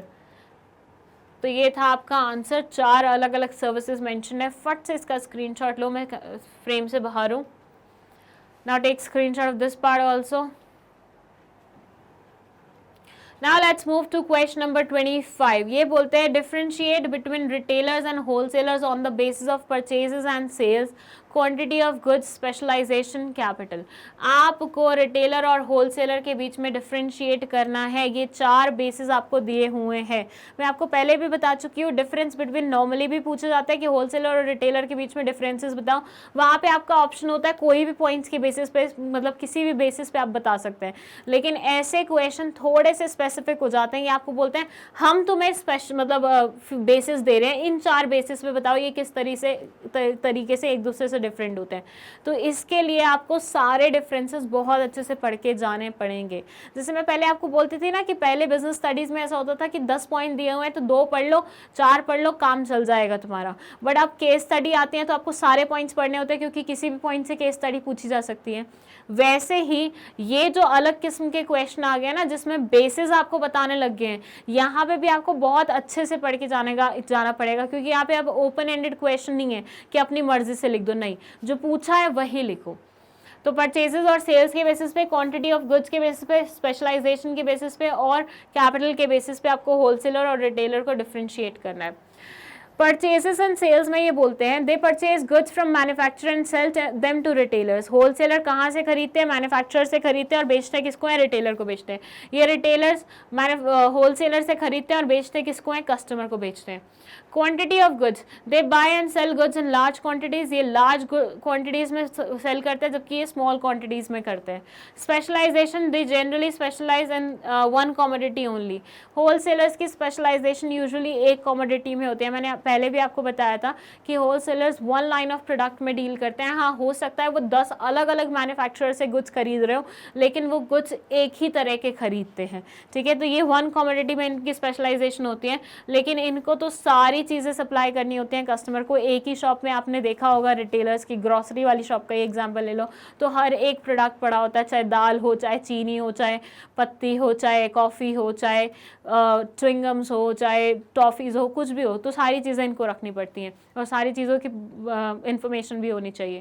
Capital, they required a large amount of capital, इनको लार्ज कैपिटल चाहिए रहता है क्योंकि इनको बल्क में खरीदना होता है मैन्युफैक्चरर से, वेयरएज ये कंपैरेटिवली कम कैपिटल से चल जाता है क्योंकि ये स्मॉल लॉट्स में खरीदते हैं, किससे, होलसेलर से। तो परचेज और सेल की बात करें तो मैन्युफैक्चरर से खरीदा, रिटेलर को बेचा, रिटेलर से होलसेलर से खरीदा, कस्टमर को बेचा। क्वांटिटी की बात करें तो ये लार्ज क्वांटिटीज़ में डील करते हैं, स्मॉल क्वांटिटीज़ में। स्पेशलाइजेशन की बात करें तो वन लाइन ऑफ प्रोडक्ट में डील करते हैं, बहुत सारे लाइन्स में डील करते हैं। कैपिटल की बात करें तो ज़्यादा चाहिए होता है, कम चाहिए होता है, ज़्यादा इसलिए चाहिए होता है क्योंकि इनको बेसिकली लॉट्स में खरीदना होता है। तो चलिए अब इसका भी स्क्रीनशॉट ले लीजिए फटाफट। एंड आई होप ये सारे क्वेश्चन आपको बहुत अच्छे से समझ में आ रहे हैं, इनमें किसी में भी आपको कोई डाउट नहीं जा रहा है क्योंकि बहुत सिंपल क्वेश्चंस ही हैं। नेक्स्ट आपका है क्वेश्चन नंबर 26। ये बोलता है Easyday, Vishal Mega Mart and Big Bazaar are the examples of which type of fixed shops, give any two merits. Easyday, Vishal Mega Mart और बिग बाजार किस तरह के एग्जांपल्स हैं, किस तरह के फिक्स्ड शॉप्स के एग्जांपल हैं, आपको इनके 2 मेरिट्स बताने हैं। आंसर है Easyday, Vishal Mega Mart and Big Bazaar are examples of departmental stores. और 2 मेरिट्स हैं इसके। A departmental store keeps very wide variety of goods with different designs, colours and styles etcetera. Departmental stores provide various types of services to customers. They extend liberal credit, accept telephone order, provide for the free home delivery services, etc. ये customers को बहुत अलग अलग किस्म की services देते हैं, जैसे कि liberal credit, accept telephone order, home delivery वगैरह फ्री देते हैं। तो ये दोनों बेनिफिट्स हैं इसके। एक तो बहुत सारी चीज़ें एक ही जगह पे मिल जाती हैं और उसके साथ एडिशनल बेनिफिट्स भी दे रहे हैं, एडिशनल सर्विसेज भी दे रहे हैं। So departmental stores will be the correct answer of this particular question. चलिए स्क्रीनशॉट लेना है आपको, जल्दी से लीजिए। अगेन 1 नंबर 1.5 नंबर के लिए आंसर सही है, लेकिन अगर 2 नंबर 4 नंबर 6 नंबर का आएगा तो इसमें बहुत सारी एलैबोरेशन आपको करनी पड़ेगी। अब 6 नंबर का अगर सेम क्वेश्चन आ जाता है तो आप क्या करेंगे, पहले तो आप लिखेंगे डिपार्टमेंटल स्टोर्स का एग्जाम्पल है, उसके बाद आप डिपार्टमेंटल स्टोर्स को एक्सप्लेन करेंगे और अगर आपको चाहिए तो आप 2-4 एग्जाम्पल और फिट कर देना और उसके बाद जब आप उसके मेरिट्स लिख रहे होंगे तो आप इनका एक्सप्लेनेशन लिखेंगे। और अगर क्वेश्चन में मेरिट्स मेंशन नहीं है कि कितने लिखने हैं तो आपको 2 से ज़्यादा मेरिट्स लिखने पड़ेंगे फॉर 6 मार्क्स क्वेश्चन, ठीक है। चलिए नेक्स्ट क्वेश्चन पे चलते हैं। Question number 27, it says multiple shops are networks of retail shops that are owned and operated by manufacturers और intermediaries. Under this type of arrangement, a number of shops with similar appearance are established in localities spread over different parts of the country. These shops normally deal in standardized and branded customer products which have rapid sales turnover. In the light of this statement, state any 4 features of multiple shops. जो multiple shops होते हैं वो network होती हैं retail shops का, वो network होती हैं रिटेल शॉप्स का जो कि ओन और ऑपरेटेड होती है मैन्युफैक्चरर या इंटरमीडिएटरीज द्वारा. Under this type of arrangement, a number of shops with a similar appearance are established in localities spread over different parts of the country. ऐसे multiple shops से आप different parts पे spread कर सकते हो पूरी country के. These shops normally deal in standardized goods and branded customer products. ऐसे जो shops होती हैं वो standardized goods में deal करती हैं और branded consumer products में deal करती हैं जिनकी rapid sales मतलब अच्छा sales turnover होता है. In the light of statement, state any 4 features of multiple shops. ऊपर की इन्फॉर्मेशन सारी की सारी ऐसी दी हुई थी, बस आपको यहाँ पे 4 फीचर्स बताने हैं मल्टीपल शॉप्स के. आप चाहें तो ऊपर वाली लाइन से रेफरेंस ले सकते हैं. अगेन अ सिंपल क्वेश्चन, कुछ नहीं है इस पूरे चैप्टर में ना, जो अलग अलग किस्म की हमें शॉप्स दी हुई है ना उन्हीं के बारे में क्वेश्चन आने वाले हैं, उन्हीं से रिलेटेड क्वेश्चन आने वाले हैं, या तो उनके मेरिट्स डीमेरिट्स या फिर वो क्या होती हैं या फिर उनके फीचर्स बता दो. तो ये सारी शॉप्स को आप अच्छे से तसल्ली से पढ़ के जाना और लास्ट में क्या करना है, एक टेबल बनाना उस टेबल में सारे शॉप्स लिखना, उनके फीचर्स एक जगह लिखना, उनके मेरिट्स एक जगह लिखना, उनके डीमेरिट्स और मीनिंग एक जगह लिखना। तो इस टेबल को देखते ही ना आपको पूरा का पूरा चैप्टर क्लियर हो जाएगा। अभी 2-3 दिन पहले की बात है कि किसी बच्चे ने मुझे व्हाट्सएप पे ना एक वो भेजा था, वीडियो भेजा था, जिसमें उसने मुझे दिखाया कि मैम ये देखो मैंने ये नोट्स बनाए हैं। उसने टैब पे नोट्स बनाए हुए थे, इतने बढ़िया नोट्स थे ना वो, इतने बढ़िया नोट्स थे, मैं देख के बहुत ज़्यादा इंप्रेस हो गई। मुझे ऐसा लग रहा था मुझे आप लोगों को भी दिखाने चाहिए वो नोट्स, कि कितने बेहतरीन तरीके से बनाए हुए हैं। बट देन अगेन वो उसकी बेचारे की मेहनत थी, मैं ऐसे कैसे सबको दिखा दूँ। बट नोट्स बनाने से काफ़ी फ़ायदा मिलता है, तो इंडिविजुअल लेवल पे आपको भी नोट्स बनाने चाहिए। फीचर्स में ये बोलते हैं, features of multiple shops are any four, these shops are located in populous localities. ये शॉप्स यूजुअली ऐसे एरियाज में होती हैं जहाँ पे बहुत ज़्यादा फुटफॉल होता है, मतलब लोग बहुत ज़्यादा होते हैं, so that the customers can be served at a place near their residence. ये इसका फ़ायदा ये हो जाता है कि रेजिडेंस के पास ही कस्टमर्स को उनका सारा ज़रूरत का सामान मिल जाता है। द मैन्युफैक्चरिंग और procurement of merchandise for all the retail units is centralize. सारी की सारी सिस्टम इनकी सेंट्रलाइज होती है, मतलब जितना भी बनता है, प्रोडक्शन वगैरह होता है, जो भी आता है वो एक सेंट्रलाइज यूनिट से आता है। Each retail outlet is under the direct supervision of branch manager. एक ब्रांच मैनेजर हर एक रिटेल आउटलेट को मिलता है जो कि रिस्पॉन्सिबल होता है डे टू डे ऑपरेशंस के लिए। All branches are controlled by head office. सारे की सारी ब्रांचेस हेड ऑफिस द्वारा कंट्रोल्ड होती है, मतलब उस ब्रांच में ब्रांच मैनेजर तो होगा, लेकिन वो ब्रांच मैनेजर भी लायबल होगा किसके टूवर्ड्स, हेड ऑफिस के टूवर्ड्स। उसको सारी इन्फॉर्मेशन हेड ऑफिस को बतानी पड़ेंगी, और हेड ऑफिस से जितनी भी पॉलिसीज बन के आती हैं वो सारी की सारी इंप्लीमेंट होती हैं यहाँ पे। The price of the goods is fixed and sales are made on cash basis. जो प्राइस होता है गुड्स का वो फिक्स होता है, और सेल्स क्या होती हैं, कैश बेसिस पे होती हैं। Daily sales are deposited in the local bank account. Daily की जो सेल होती है वो बैंक अकाउंट में, लोकल बैंक अकाउंट में डिपॉजिट होते हैं, और वो साथ के साथ हेड ऑफिस भिजवा दी जाती है। ये सारी लाइंस तो हमें अभी थोड़ी देर पहले ही पढ़ के आए हैं, राइट। चलिए इसका स्क्रीनशॉट ले लीजिए फटाफट, देन इसका स्क्रीनशॉट ले लीजिए, and then let's move to next question. Next question है क्वेश्चन नंबर 28, जो कि बोल रहा है Zar is a company who have got stores all around the country. They are famous for quality clothes which are supplied at not so expensive price. The clothes are also said to be very fashionable and are always in trend in the urban youth and working class. However, they only sell clothes manufactured by them and not of any other company. These stores work on the instructions of head office and have little to no motivation to sell effectively. The customers usually choose clothes themselves, and at times no salesperson is involved, leaving the customers all by themselves. At times the company burns its clothes when demand trend changes rapidly and the clothes large stock remains unsold. The above case highlights some of the disadvantages of chain stores. Identify and explain these by quoting the lines. एक line बहुत भयानक लगी मुझे, यहाँ पे जला देते हैं वो अपने क्लोथ्स को। वो चलिए हिंदी में क्या बोल रहे हैं, ये बोल रहे हैं jar is a company who got all the stores all around the country, who have got stores all around the company. Jar है एक कंपनी जो कि पूरे इंडिया में, उसकी पूरी कंट्री में उसके स्टोर्स हैं। They are famous for quality clothes, ये फेमस हैं क्वालिटी क्लोथ्स के लिए जो कि ज़्यादा एक्सपेंसिव प्राइस पे नहीं आते हैं।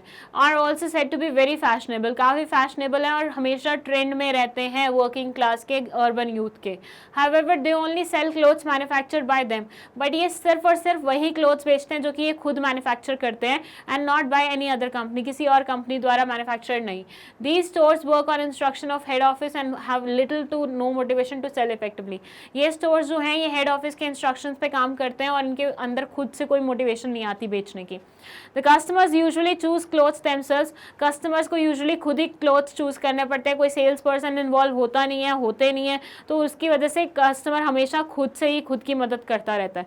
Eight times the company burns its cloth, कई बार ऐसा भी होता है कि जैसे ही डिमांड चेंज होती है, ट्रेंड चेंज होता है, तो कंपनी अपने पुराने कपड़ों को जो कि बिक नहीं पाए थे जला देती है, पता नहीं ऐसा क्यों करती है। The above case highlight some of the disadvantages of chain stores, ये जो अबव वाला केस है ये पूरा का पूरा चेन स्टोर्स के कुछ डिसएडवांटेजेस को हाईलाइट करता है, आपको वो एक्सप्लेन करने हैं लाइंस कोट करते हुए, ठीक है।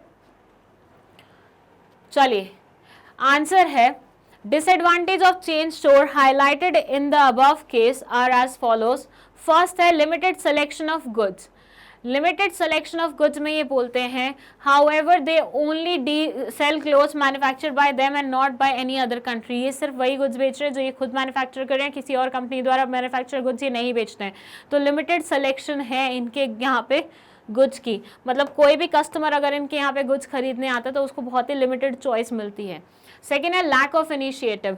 भैया सारी की सारी इंस्ट्रक्शन ऊपर से आते तो सेल्स पर्सन या फिर जो भी लोग हैं उनको कोई मोटिवेशन नहीं आती, उनका कोई क्रिएटिव साइड ही नहीं इस्तेमाल होता, उनको वही करना पड़ता है जो ऊपर वालों ने बोला है। कई बार क्या होता है कि कस्टमर को थोड़ा सा अपने तरफ वो करने के लिए, लॉयल बनाने के लिए ना कई ऐसे टैक्टिक्स इस्तेमाल करने पड़ते हैं, क्योंकि हेड ऑफिस ने यहाँ पे बोला है कि नहीं जो हम बोलते हैं बस वही करो। तो ऐसे में आप कस्टमर के साथ अच्छे रिलेशनशिप भी नहीं बना पाते, जिसकी वजह से कस्टमर कभी आपके साथ कनेक्ट नहीं कर पाता। Lack of personal touch, sales person involve नहीं है, खुद से उठाने पड़ते हैं सारे के सारे गुड्स, खुद से देखना पड़ता है सब कुछ, तो अगेन पर्सनल टच भी नहीं रहता। Loss due to change in demand, कपड़े जला देते हैं, ये चेंज इन डिमांड होता है तो पता नहीं ऐसा कौन करता है यार। मतलब तुम रख सकते हो, हमेशा फैशन के साथ ये होता है कि वो दोबारा मुड़ के ज़रूर आता है, आप उसको दोबारा से किसी और चीज़ में इस्तेमाल कर सकते हो, आप चेंजेस ला सकते हो। जलाने का क्या सेंस बनता है, तो क्या बनता है, सस्ते दामों पे बेच दो, सेल लगा लो, कुछ भी कर लो यार, मतलब जलाना तो इज नॉट डन, मतलब वो तो काफ़ी लॉस मेकिंग चीज़ हो जाती है।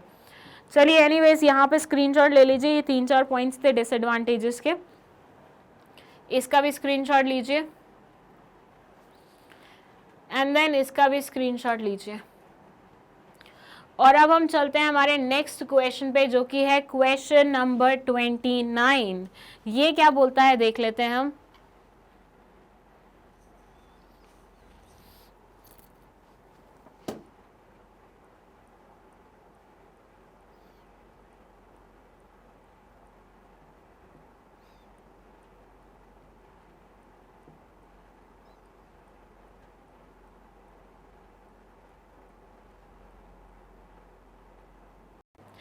It says the wholesalers play an inevitable role in the success of the manufacture of various goods.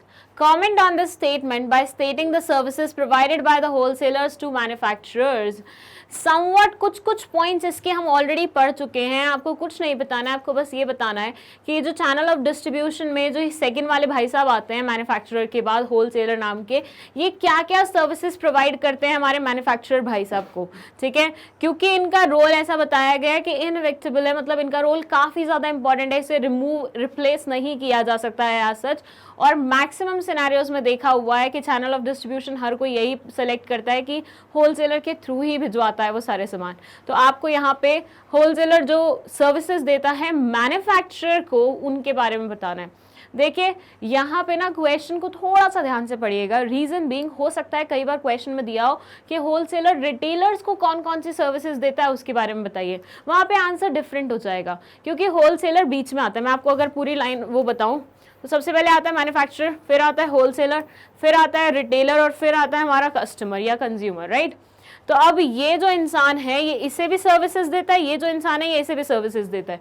तो आपको क्वेश्चन अच्छे से रीड करना पड़ेगा कि यहाँ पे आपसे क्या पूछा गया है, मैन्युफैक्चरर को सर्विसेज जो दिए या फिर रिटेलर को जो सर्विसेज दिए। यहाँ पे मैन्युफैक्चरर लिखा है तो हम उसके अकॉर्डिंग पूरा का पूरा अपना आंसर लिखेंगे। बहुत सारे पॉइंट्स पढ़े थे हमने जब इस कॉन्सेप्ट को पढ़ा था। Some of those points are as follows. The services provided by wholesaler to manufacturer are any 6 आपको लिखनी है। फर्स्ट है facilitating large scale production. Wholesalers collect small orders from number of retailers and pass on the pool of such orders to the manufacturer and make purchase in bulk quantities. This enables the producers to undertake production on a large scale. देखिए क्या होता है, जो wholesaler भाई साहब होते हैं ना, वो अलग अलग रिटेलर से छोटी छोटी क्वांटिटीज में क्या लेके आते हैं, ऑर्डर लेके आते हैं, राइट। अब ये छोटी छोटी क्वांटिटी को ये बड़ा बना के किसको देते हैं, मैन्युफैक्चरर को देते हैं। तो मैन्युफैक्चरर को छोटे छोटे लॉट्स में नहीं प्रोडक्शन करना पड़ता, वो बड़े लॉट में बल्क में प्रोड्यूस करता है, ठीक है। और फिर प्रोडक्शन करने के बाद होलसेलर को वो सारी चीज़ें दे देते हैं, वो आगे छोटे छोटे अमाउंट में किसको बाइफरकेट कर देते हैं, रिटेलर्स को कर देते हैं। सो इससे क्या होता है कि मैन्युफैक्चरर को छोटी छोटी चीज़ें नहीं बनानी पड़ती, छोटे छोटे क्वान्टिटीज़ में चीज़ें नहीं बनानी पड़ती, वो लार्ज क्वान्टिटी पर प्रोडक्शन करता है, ठीक है। सेकेंड है बेयरिंग रिस्क। अब भाई ये देखो, मैन्युफैक्चरर सामान बनाएगा, अपने पास रखेगा अपने वेयर हाउस में, हो सकता है उस वेयर हाउस में आग लग जाए, क्योंकि फैक्ट्री के पास है तो कुछ भी हो सकता है उस वेयर हाउस में स्ट्राइक हो और जो मजदूर है वो ख़राब कर दे सारे सामान को। हो सकता है किसी प्रोटेस्ट के चलते हुए पूरा सामान खराब हो जाए, हो सकता है कीड़े मकोड़े लग जाएं, हो सकता है चूहे वगैरह आ जाएं, तो किसी भी तरीके से क्या हो सकता है जो वेयर हाउस में सामान रखा हुआ है वो खराब हो सकता है। बट होलसेलर क्या करता है, मैन्युफैक्चरर से डायरेक्टली सामान परचेज कर लेता है, अपने पास रखता है अपने वेयर हाउस में। तो यहाँ पे काइंड ऑफ उसने मैन्युफैक्चरर का रिस्क अपने सर पे ले लिया है। जो रिस्क एक्चुअली मैन्युफैक्चरर का बनता था वो अपने पास रखता जब तक सामान नहीं बिकता, वो इसने अब अपने कंधों पे ले लिया। नाउ ही इज लाइक मैं देख लूंगा इसका क्या करना है। So it says the wholesale merchants deal in goods in their own name, take delivery of the goods and keep the goods purchased in large lots in their warehouses. In this process they bear risk which would have been borne by the manufacturer. इस तरीके से वो risk bear करते हैं जो कि manufacturer bear करता originally. Financial assistance. They provide financial assistance to the manufacturer as they generally make cash payments for the goods purchased by them.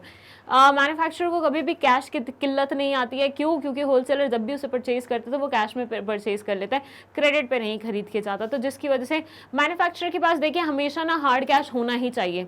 Reason being उसको रॉ मटेरियल्स खरीदने होते हैं, उसको वेजेस देनी होती हैं लेबरर्स की, उसको और भी 10 काम होते हैं, मेंटेनेंस होता है मशीनरी का, और भी बहुत सारी चीज़ें होती है, राइट। तो उन सारी चीज़ों के लिए उसके पास हार्ड कैश होना चाहिए। और हार्ड कैश उसके पास कहाँ से आएगा? गुड्स की सेल से आएगा। लेकिन अगर वो क्रेडिट पे बेचना शुरू कर देगा तो उसे अपने पास वर्किंग कैपिटल बहुत भर भर के रखनी पड़ेगी, जो कि पॉसिबल नहीं हो सकता। इसलिए यहाँ पे होलसेलर उसकी इस प्रकार से भी मदद करता है। Then expert advice. The wholesalers are in direct contact with the retailers, therefore they can advise the manufacturer about various aspects related to customers taste and preferences. अब देखिए साइकिल कैसे चलती है। साइकिल कुछ इस तरह से चलती है, मैन्युफैक्चरर, होलसेलर, रिटेलर और कस्टमर। कस्टमर अपने टेस्ट किसको बताएगा? रिटेलर को बताएगा। रिटेलर से डायरेक्ट टच में कौन होता है? होलसेलर होता है। तो होलसेलर रिटेलर से सुनता है कि कस्टमर को क्या पसंद है, क्या पसंद नहीं आ रहा है, और वो सारा बताता है वो जाके मैन्युफैक्चरर को। तो इस प्रकार से मैन्युफैक्चरर के पास एक्सपर्ट एडवाइस भी पहुंच जाती है। सो जो भी मैन्युफैक्चरर है उसको पता चल जाता है कस्टमर की क्या टेस्ट वगैरह चल रहे हैं, उसके अकॉर्डिंग वो प्रोडक्शन करता है। Helps in marketing function. The wholesaler distribute goods to a number of retailers, they in turn sell to a large number of customers, thus helping to the market the product. Okay, so ये basically क्या करते हैं, manufacturer सामान बनाता है, उसके बाद manufacturer हर एक रिटेलर के पास तो सामान लेके जा नहीं सकता, हर एक कस्टमर के पास तो सामान लेके जा नहीं सकता। तो ये ना हर एक स्टेट के होलसेलर से कॉन्ट्रैक्ट कर लेता है। तो मैन्युफैक्चरर होलसेलर्स को बिकवाता है, होलसेलर्स आगे रिटेलर से जिनकी उनकी जान पहचान होती है उनको भिजवाता है। तो इससे क्या होता है, एक प्रोडक्ट आराम से मार्केट में अपनी जड़ें बना लेता है। क्योंकि यहाँ पे मैन्युफैक्चरर को, मतलब अगर देख लीजिए अगर ऐसी सिचुएशन होती मैन्युफैक्चरर को खुद कस्टमर के पास जाना पड़ता तो कितना डिफिकल्ट हो जाता। वो हाफ ऑफ द टाइम तो प्रोडक्शन पे फोकस करता, हाफ ऑफ द टाइम इस पे डिस्ट्रीब्यूशन पे फोकस करता, तो उसका थोड़ा सा ध्यान हमेशा डाइवर्टेड रहता। यहाँ पे बेस्ट चीज़ ये हुई कि होलसेलर बीच में आ गए, उन्होंने मैन्युफैक्चरर की ये सरदर्दी अपने सर पे ले ली और डिस्ट्रीब्यूशन का बीड़ा खुद पे उड़ा वो कर लिया। Facilitates continuity. The wholesalers facilitate continuity of the production activity throughout the year by purchasing the goods as and when they are produced. एक ये चीज़ भी करते हैं कि भैया मैन्युफैक्चरर को कई बार ऐसा होता है वो ऐसे गुड्स बनाता है जो सीजनल होते हैं, जो लोग हर मौसम में पसंद नहीं करते। तो ऐसे में उस सीज़न में तो वो बहुत बिकेंगे तो प्रोडक्शन अच्छा चलेगा, लेकिन बाकी सीजन्स में क्या किया जाए। तो होलसेलर क्या करता है, होलसेलर मैन्युफैक्चरर को बोलता है कि आप तो बनाओ, मैं अपने वेयर हाउस में रख लूँगा आराम से, मुझे कोई परेशानी नहीं है। तो मैन्युफैक्चरर का through out the year production चलता रहता है, और वो प्रोडक्शन जो एक्स्ट्रा अभी नहीं लगने वाला, कस्टमर अभी नहीं खरीदने वाला, वो होलसेलर अपने वेयर हाउस में रख लेता है। तो इससे कंटिन्यूटी मेंटेन रहती है। Then as storage, wholesaler take delivery of the goods when and they are produced and keep them in their godowns, warehouses, thereby helping in storage of goods. Wholesaler क्या करते हैं, मैन्युफैक्चरर से goods purchase कर लेते हैं, अपने where houses में रखते हैं, वहाँ पे स्टोर करके रखते हैं, और जब भी उसकी डिमांड राइज होती है वो भिजवा देते हैं आगे रिटेलर्स को। तो ऐसे में स्टोरेज की फैसिलिटी भी होलसेलर्स प्रोवाइड करते हैं। That's it. इस आंसर में बस इतना ही था। बहुत सारे पॉइंट्स हैं, आप चाहें तो इसका स्क्रीनशॉट ले सकते हैं। बहुत ही इजी पॉइंट्स थे, यहाँ पे कोई ज़्यादा डिफिकल्ट पॉइंट्स नहीं थे। चलिए let's move to next question, that is question number 30th। ये बोलता है Akbar Ali was the first departmental store of India. There were 2 full line department stores and 8 supermarkets called Mini Akbar Ali across Mumbai. This store was generating phenomenal profits up to 1990s, but with the onset of the retail boom in the 1990s and the subsequent proliferation of specialty stores, malls and branded stores, the downward slide of Akbar Ali began in 2009, not being able to sustain losses, Acrelli closed down. What are departmental stores? State the limitation of departmental stores which could have been the cause of this particular failure. Okay तो यहाँ पे ना आपसे जो question पूछा हुआ है उसके रेफरेंस में एक स्टोरी दी हुई है. क्वेश्चन बहुत ही स्ट्रेट अवे क्वेश्चन है कि डिपार्टमेंटल स्टोर्स क्या होते हैं और डिपार्टमेंटल स्टोर्स के लिमिटेशंस क्या होते हैं वो आपको स्टेट करने हैं. बस ये क्वेश्चन तो आप नॉर्मली आंसर करेंगे. इस क्वेश्चन के लिए आपको थोड़ा सा रेफरेंस लेना पड़ेगा इस स्टोरी से जो कि ऊपर दी हुई है अकबर अली की. ये क्या बोल रहे हैं कि भैया ये फर्स्ट डिपार्टमेंटल स्टोर था इंडिया का और 2 full line store departmental stores थे और 8 सुपरमार्केट्स थे जिनको मिनी अकरलीज बोला जाता था और ये पूरे मुंबई में फैले हुए थे. ये बहुत ज़्यादा प्रॉफिट कमा रहे थे 1990s तक. But on the onset of retail boom, जब रिटेल बूम आया, जब रिटेलर्स पिक्चर में आए 1990s के बाद, तो ये हुआ कि इन मॉल्स की, इन स्टोर्स की इतनी ज़्यादा कोई ख़ास बात रही नहीं और 2009 में ये इनको बहुत सारे लॉसेस हुए जिनको ये सस्टेन नहीं कर पाए, जिसकी वजह से इन्हें बंद करना पड़ा अपना बिजनेस. सो बेसिकली इनिशियली ये बहुत अच्छा चल रहे थे, बहुत बढ़िया थे, फर्स्ट थे इंडिया में. बट आहिस्ता आहिस्ता जैसे रिटेल बूम आती गई, रिटेलर्स पिक्चर में आते गए, इन मॉल्स का आज सच कोई वैल्यू नहीं रहा और एक डाउनवर्ड ट्रेंड इनका शुरू हो गया. और एक टाइम आया 2009 में जब ये अपने आप को, अपने लॉसेस को सस्टेन ही नहीं कर पाए और इन्हें बंद करना पड़ा अपना बिजनेस. ठीक है. नाउ डिपार्टमेंटल स्टोर्स क्या होते हैं? तो बहुत सिंपल आंसर है, हमें पता है डिपार्टमेंटल स्टोर्स क्या होते हैं. A departmental store is a large establishment offering a wide variety of products classified into well-defined departments. A departmental store aims at satisfying practically all the needs of the consumers under one roof. It has a number of departments, each one confining its activities to a specific kind of product. ये बोलते हैं कि departmental stores में अलग अलग departments होते हैं, बहुत बड़ा होता है, अलग अलग departments होते हैं जो कि अलग अलग चीज़ें बेच रहे होते हैं. एक ही रूफ के नीचे आपको बहुत सारा सामान साथ में मिल जाता है. ये बेस्ट पार्ट होती है departmental stores की. Following are the limitations of departmental stores which could have been the cause of Akbarali's failure. ये कुछ causes हैं, ये कुछ limitations हैं जो कि हो सकता है cause हो इस particular store के failure के. Lack of personal attention. देखिए जो रिटेल शॉप होती है उसमें दुकानदार डायरेक्टली आपसे बात कर रहा होता है, आपको बताता है क्या अच्छा है, क्या बुरा है, क्या कैसा है, क्या कैसा नहीं है. लेकिन डिपार्टमेंटल स्टोर्स में मैक्सिमम टाइम क्या होता है, सेल्फ सर्विस होती है कि आपको खुद उठाना है, खुद पिक करना है, 4 ऑप्शन देखना है, आपको जो ठीक लग रहा है आप वो कर लो. और आजकल हमारे कस्टमर्स ना इतने ज़्यादा बिजी हो गए हैं कि उनके पास टाइम नहीं है ये सब चीज़ें करने का. उनको लगता है यार कोई सजेस्ट ही कर दो, यार ये करना चाहिए या वो करना चाहिए, मन नहीं करा मेरा खुद से रीड करने का. जैसे मैं कभी स्टोर पे जाती हूँ तो मेरे को अगर कोई प्रोडक्ट का एक्सपायरी डेट देखना होता है ना, मतलब obviously it's a good habit to check the expiry date of a product, तो मेरे को कभी भी वो देखना होता है मैं खुद से नहीं देखती, मैं उठाती हूँ प्रोडक्ट और अपने साथ जो भी होता है उसको पकड़ा देती हूँ कि तुम देख लो. क्योंकि हम इतने आलसी हो चुके हैं या फिर बोल सकते हैं हम इतने लाइक दूसरों पे डिपेंडेंट हो चुके हैं कि हमें कोई भी काम खुद से करना पसंद नहीं आता.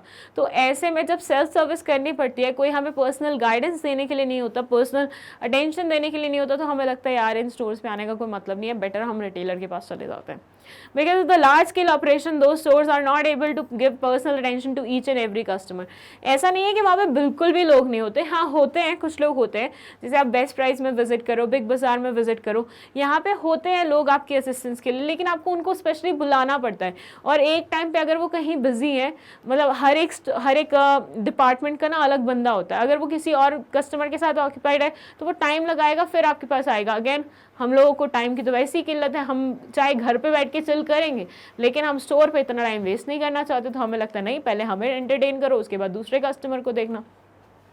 High operating costs. Since these stores provide a number of additional services to their customers, therefore their operating costs are also high. इनकी operating cost काफ़ी ज़्यादा होती है. आप ऐसे मानिए ना, बहुत बेसिक सा एग्जाम्पल देती हूँ. अगर आप कोई डिपार्टमेंटल स्टोर विजिट करें, ठीक है, उसका ना सिर्फ एक ही डिपार्टमेंट अच्छे से चलता है, मतलब सिर्फ एक डिपार्टमेंट है जिसकी सबसे ज़्यादा सेल होती है, बाकी डिपार्टमेंट्स इतना नहीं चलते. लेकिन वो ऐसा तो नहीं कर सकते कि भैया अगर ये डिपार्टमेंट चल रहा है तो यहीं की लाइट्स ऑन रखो, इन सब की लाइट्स बंद कर दो, इन सब के जो बंदे हैं जो हमने रखे हुए हैं सेल्समैन उनको हम छुट्टी पे भेज देते हैं. ऐसा नहीं चलता ना, आपको उनको भी एंटरटेन करना पड़ता है, उनको भी सैलरीज वगैरह देने पड़ते हैं, वेजेस देनी पड़ती हैं, आपको पूरे स्टोर की इलेक्ट्रिसिटी मतलब लाइटें जला के रखनी पड़ती हैं शुरू से. ठीक है, तो ऐसे में क्या होता है, ऑपरेटिंग कॉस्ट तो आपकी आ रही है तो इसकी ऑपरेटिंग कॉस्ट काफ़ी ज़्यादा हो जाती है. ठीक है, फिर high possibility of loss. These stores operate on large scale and incur high operating costs, therefore their exposure to risk is also high. ये भैया क्योंकि large quantities में deal करते हैं, large amount में deal करते हैं, so as a result of which operating cost भी इनकी high हो जाती है, operating cost high होते हैं तो risk भी high बना ही रहता है हमेशा. Inconvenient location. These stores are generally located in a central location. Yes, ये चीज़ है कि ना सेंट्रल लोकेशन चूज करते हैं जहाँ पे ज़्यादातर फुटफॉल हो, ठीक है. लेकिन अगर किसी इंसान को सिर्फ एक सामान खरीदना है, 2 सामान खरीदना है, तो वो किसके पास जाएगा? जो उसके घर के बगल में शॉप होगी वहाँ जाएगा ना, instead of going to this particular like central location कि हाँ मुझे बस एक सामान लेना है तो मैं वहाँ से लेके आता हूँ. वो कन्वीनियंट नहीं पड़ता कभी कभी लोगों को.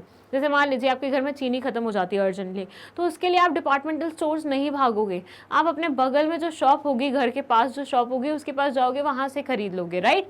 तो इसलिए काफ़ी इनकन्वीनियंट रहता है ये लोगों के लिए.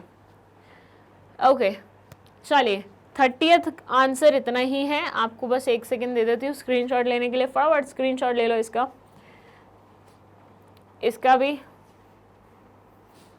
चलिए now let's move to next part, that is question number 31. ये बोलते हैं पैट जेहान limited is a large sized company manufacturing shoes.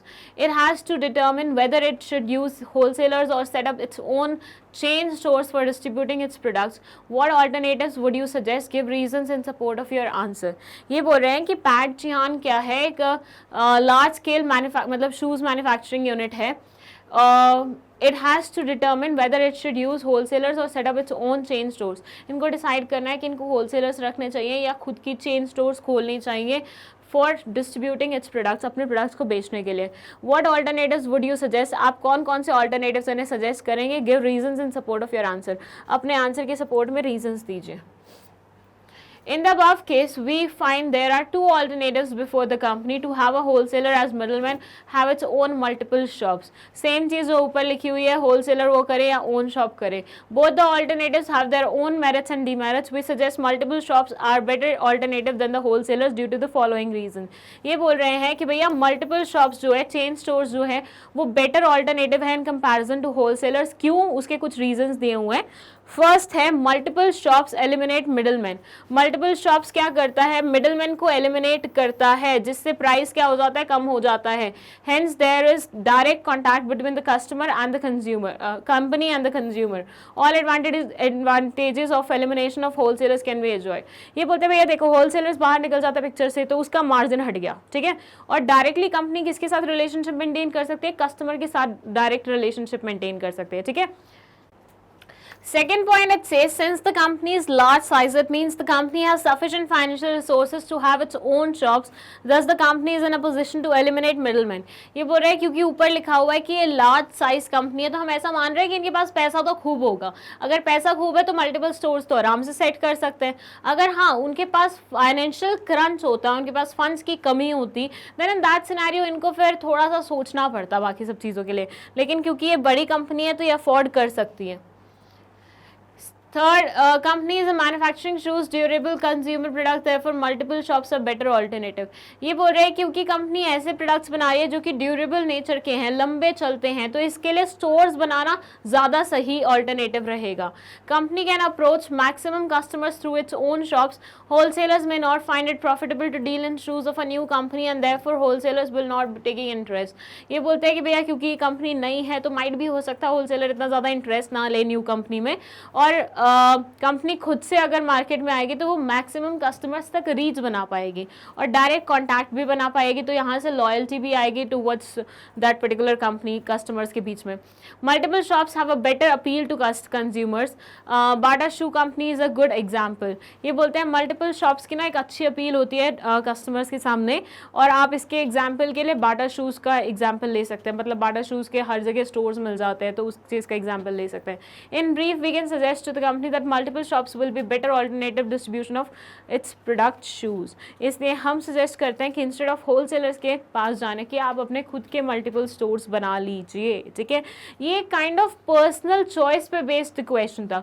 आप इसका आंसर दूसरा भी लिख सकते थे, बस आपको रीजंस चेंज करने पड़ते. लाइक अगर आप होलसेलर्स वाला लिखते तो आप यहाँ पे लिख सकते थे कि भैया मल्टीपल शॉप्स बनाना काफ़ी ज़्यादा एक्सपेंसिव पड़ता है और उसके लिए आपको ऑपरेटिंग कॉस्ट बहुत हाई आ जाती है, ये हो सकता है वो हो हो सकता है, तो वहाँ पे आपको नेगेटिव पॉइंट्स लिखने थे मल्टीपल शॉप्स के, ठीक है। अगर आप चूज करते क्या, होलसेलर्स के पास जाना, और होलसेलर्स के 2-4 पॉजिटिव पॉइंट्स लिख देते कि इनकी रीच बहुत होती है, कंपनी खुद से जाएगी तो पता नहीं कितने वो करना पड़ेगा, मार्केटिंग पे बहुत खर्चा करना पड़ेगा, एडवर्टीजमेंट वगैरह करनी पड़ेगी, वेरएस होलसेलर के थ्रू जाएगी तो बना बनाया मार्केट होगा, ऐसे ही उनके प्रोडक्ट्स बिक जाएंगे। तो आप जो भी आंसर चूज करें अपने पर्सनल चॉइस के बेसिस पे रीजंस वैसे ही दीजिएगा, ठीक है। चलिए यहाँ पे स्क्रीनशॉट ले लीजिए आप इसका भी। एंड देन हमारा है 32nd क्वेश्चन नंबर, ये बोलता है differentiate between departmental stores and chain stores या मल्टीपल स्टोर। देखिए ये क्वेश्चन मैंने आपको बताया, मैं वैसे भी आपको हमेशा बोलती हूँ कि जितने भी डिफरेंस बिटवीन वाले क्वेश्चंस होते हैं ना वो तो बहुत अच्छे से प्रिपेयर करके जाने चाहिए, क्योंकि यू नेवर नो वहाँ से कब क्वेश्चन आ जाए। तो यहाँ पे डिपार्टमेंटल स्टोर्स और चेन स्टोर्स का डिफरेंस पूछा हुआ है, बहुत ही सिंपल स्ट्रेट अवे क्वेश्चन है, तो हम डायरेक्ट आंसर पे जाएंगे। बेसिस फर्स्ट है लोकेशन। डिपार्टमेंटल स्टोर्स हमेशा सेंट्रल प्लेस पे लोकेटेड होते हैं ताकि वो ज़्यादा नंबर ऑफ कस्टमर्स को अट्रैक्ट कर सके। मतलब अगर सिटी है, सिटी के बीचों बीच होंगे ताकि वो मैक्सिमम सिटी के पार्ट वाले उनके पास आ सके। A chain store is located at a number of places within the approach of a large number of customers. The central location is not necessary for a chain store.